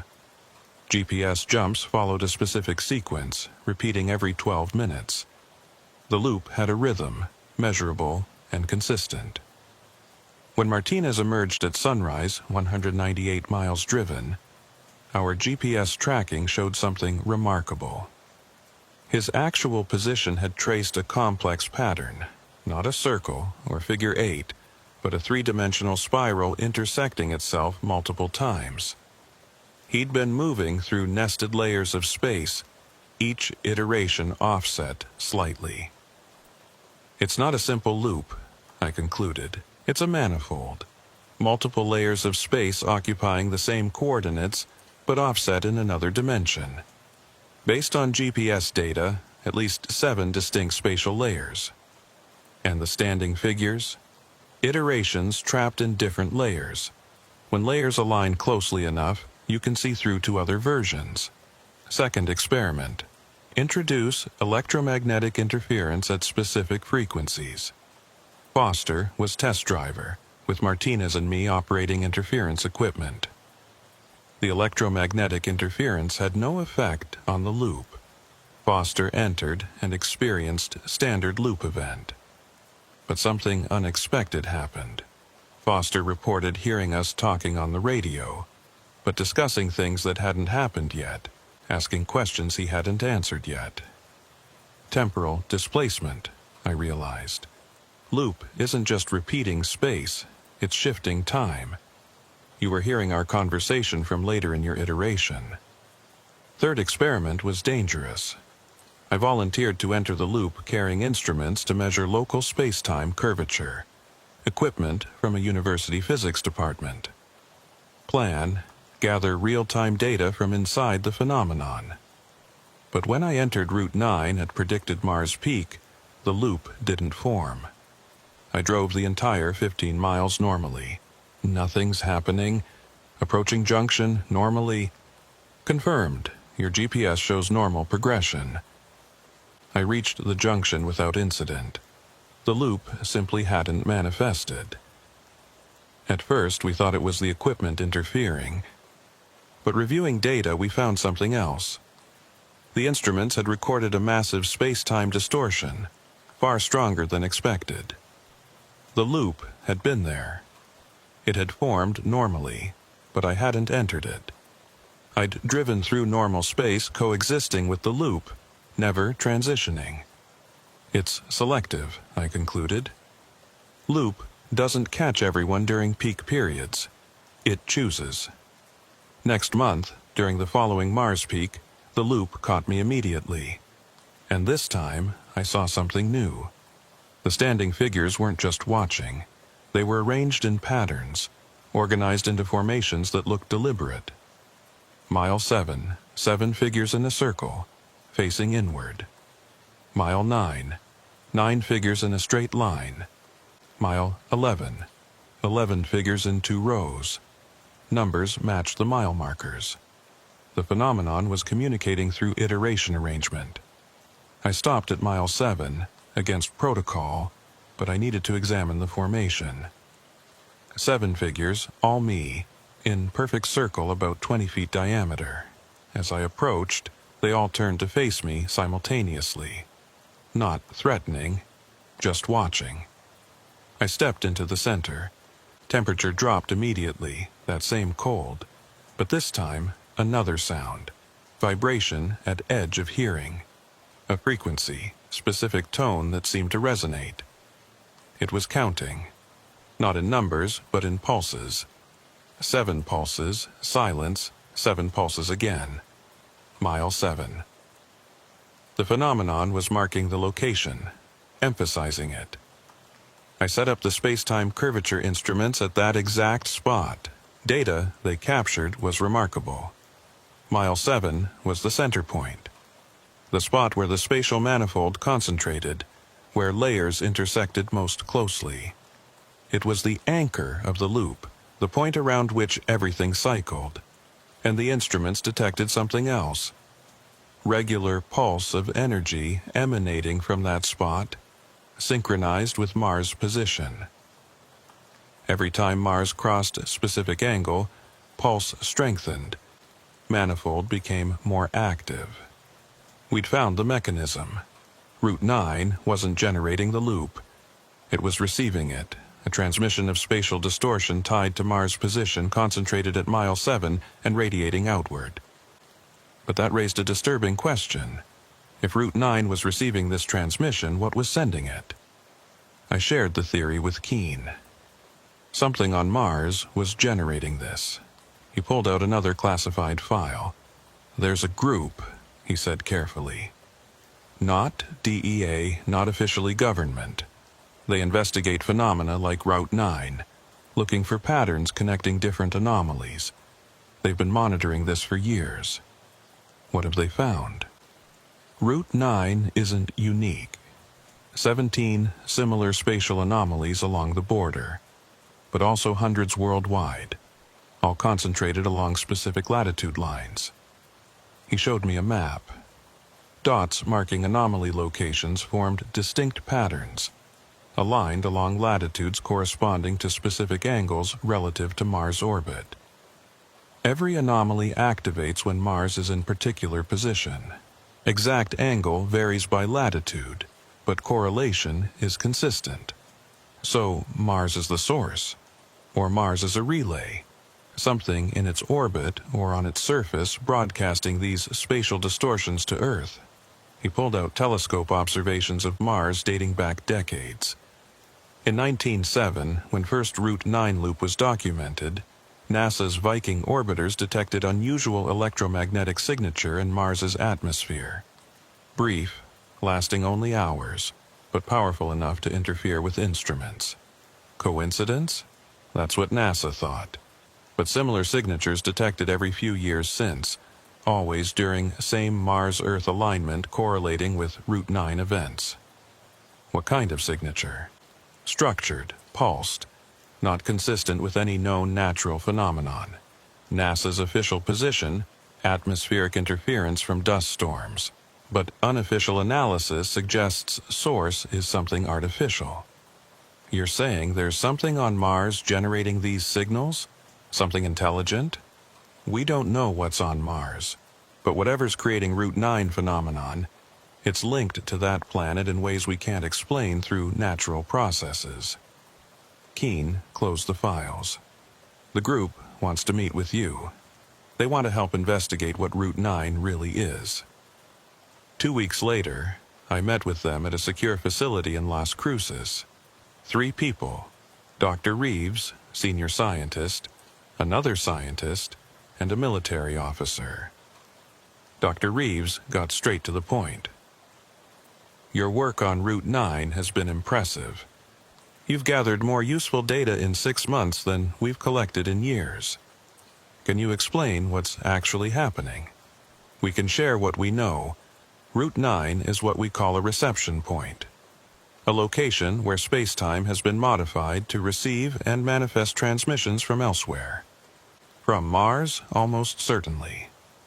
The military officer spoke. We've identified 43 reception points globally. All activate in correlation with specific celestial positions, primarily Mars and Jupiter. Effects vary. Some create spatial loops like Route 9. Others cause temporal distortion. Still others produce localized gravity anomalies. What's the purpose? Unknown, the second scientist said. But there's a pattern to placement, concentrated along former territorial boundaries, ancient borders, discontinued frontier lines, divisions that existed historically but not currently. Dr. Reeves pulled up archaeological data. 3 miles north of Route 9, there's evidence of a prehistoric settlement, dated to approximately 900 CE. Unusual stone arrangements that don't match known architectural styles. Several arrangements align with exact position where Mars would have appeared during reception active periods. Possible evidence ancient people were tracking the phenomenon. So this has been happening for over 1,000 years, possibly much longer. Archaeological evidence is limited, but indications suggest spatial anomalies along border regions have persisted for millennia. The military officer leaned forward. We're planning a deep investigation of Mile 7, the anchor point you identified. We want to excavate, see if there's anything physical creating or focusing the reception field. We need someone with ground experience to help coordinate. What are you hoping to find? Evidence of the transmission mechanism.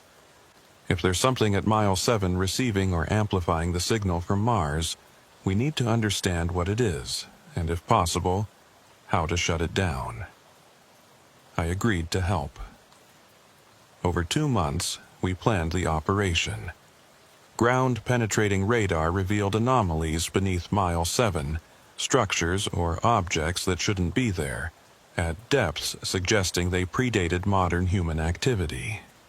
Excavation began in July, during period when Mars was not in trigger angle.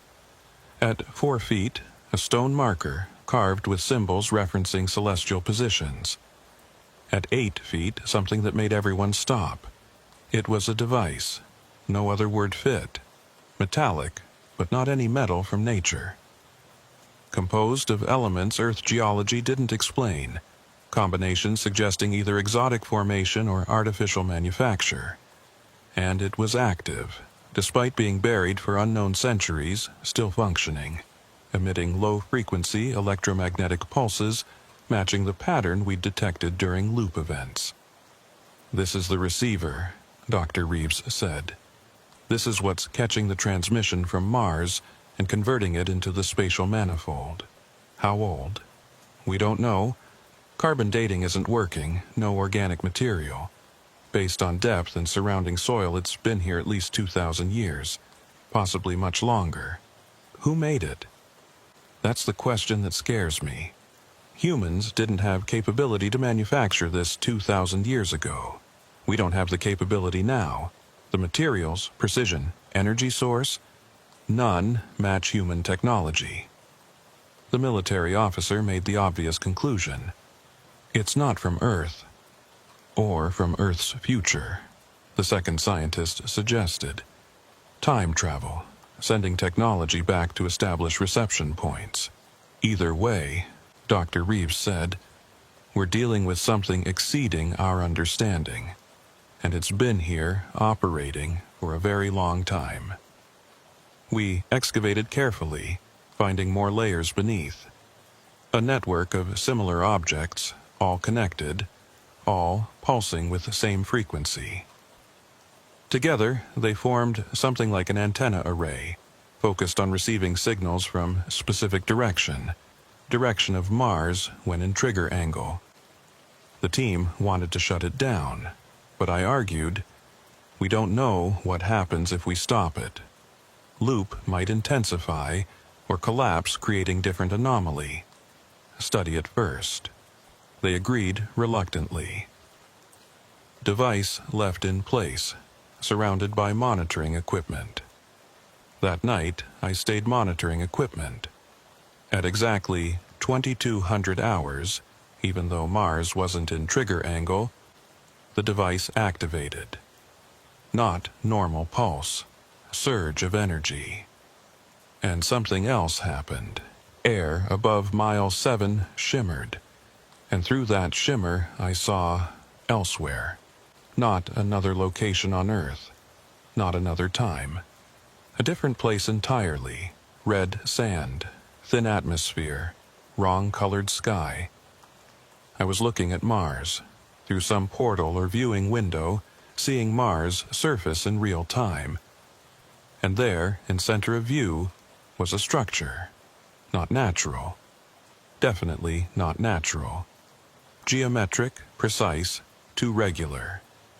A transmission station on Mars. Broadcasting signals that created reception points like Route 9 across Earth. Vision lasted maybe 10 seconds before shimmer collapsed. But those 10 seconds changed everything. I documented what I'd seen, reported to team. Dr. Reeves was excited and terrified. "If you saw Mars, if device can create viewing portals, this technology is far more advanced than we thought. And the implications, what implications? If this system has been operating for thousands of years, broadcasting from Mars to Earth, what's it been broadcasting? Just spatial distortions, or information, or something else?" Over next weeks, as team studied device more thoroughly, patterns emerged. Device was programmed to activate during specific astronomical configurations. Not just Mars's position, but Jupiter, Saturn, even distant Neptune. Each configuration triggered different response, different type of reception. Route 9 loop was just one manifestation. Others waiting for right planetary alignment. And according to calculations, a rare alignment was approaching. In 6 months, all 4 outer planets would be in positions device seemed specifically designed to respond to. What happens then? We don't know, Dr. Reeves admitted, but based on energy readings, it's going to be significant. Much more powerful than Route 9 loop. Should we shut it down? Maybe. But if we do, we might never understand what this system is really for. This could be our only chance to see it operate at full capacity. Decision was made above our level. Device would remain active, monitored constantly, with contingency plans to shut down if dangerous. The alignment is scheduled for January, 3 months from now, and I've been assigned to lead monitoring team at mile 7 to observe whatever happens when all planets fall into position. I think about Route 9 differently now. It's not just an anomaly. It's part of a system, a network connecting Earth and Mars, possibly other worlds, for purposes we haven't begun to understand. And I think about the iterations I saw. Were they really echoes? Or were they messages? Warnings from iterations that had seen what comes next, trying to communicate across manifold layers. The count is wrong. Maybe because we're counting wrong. Maybe because there are more versions of us existing simultaneously than we realize. In 3 months, I'll stand at mile 7 and watch as device activates at full power. I'll see what happens when Earth and Mars align in ways they haven't aligned in millennia. Part of me is terrified. Part of me needs to know. Because, after everything, driving 247 miles on 15-mile road, seeing iterations arranged in patterns, watching portal open to Mars, I can't walk away from the answer.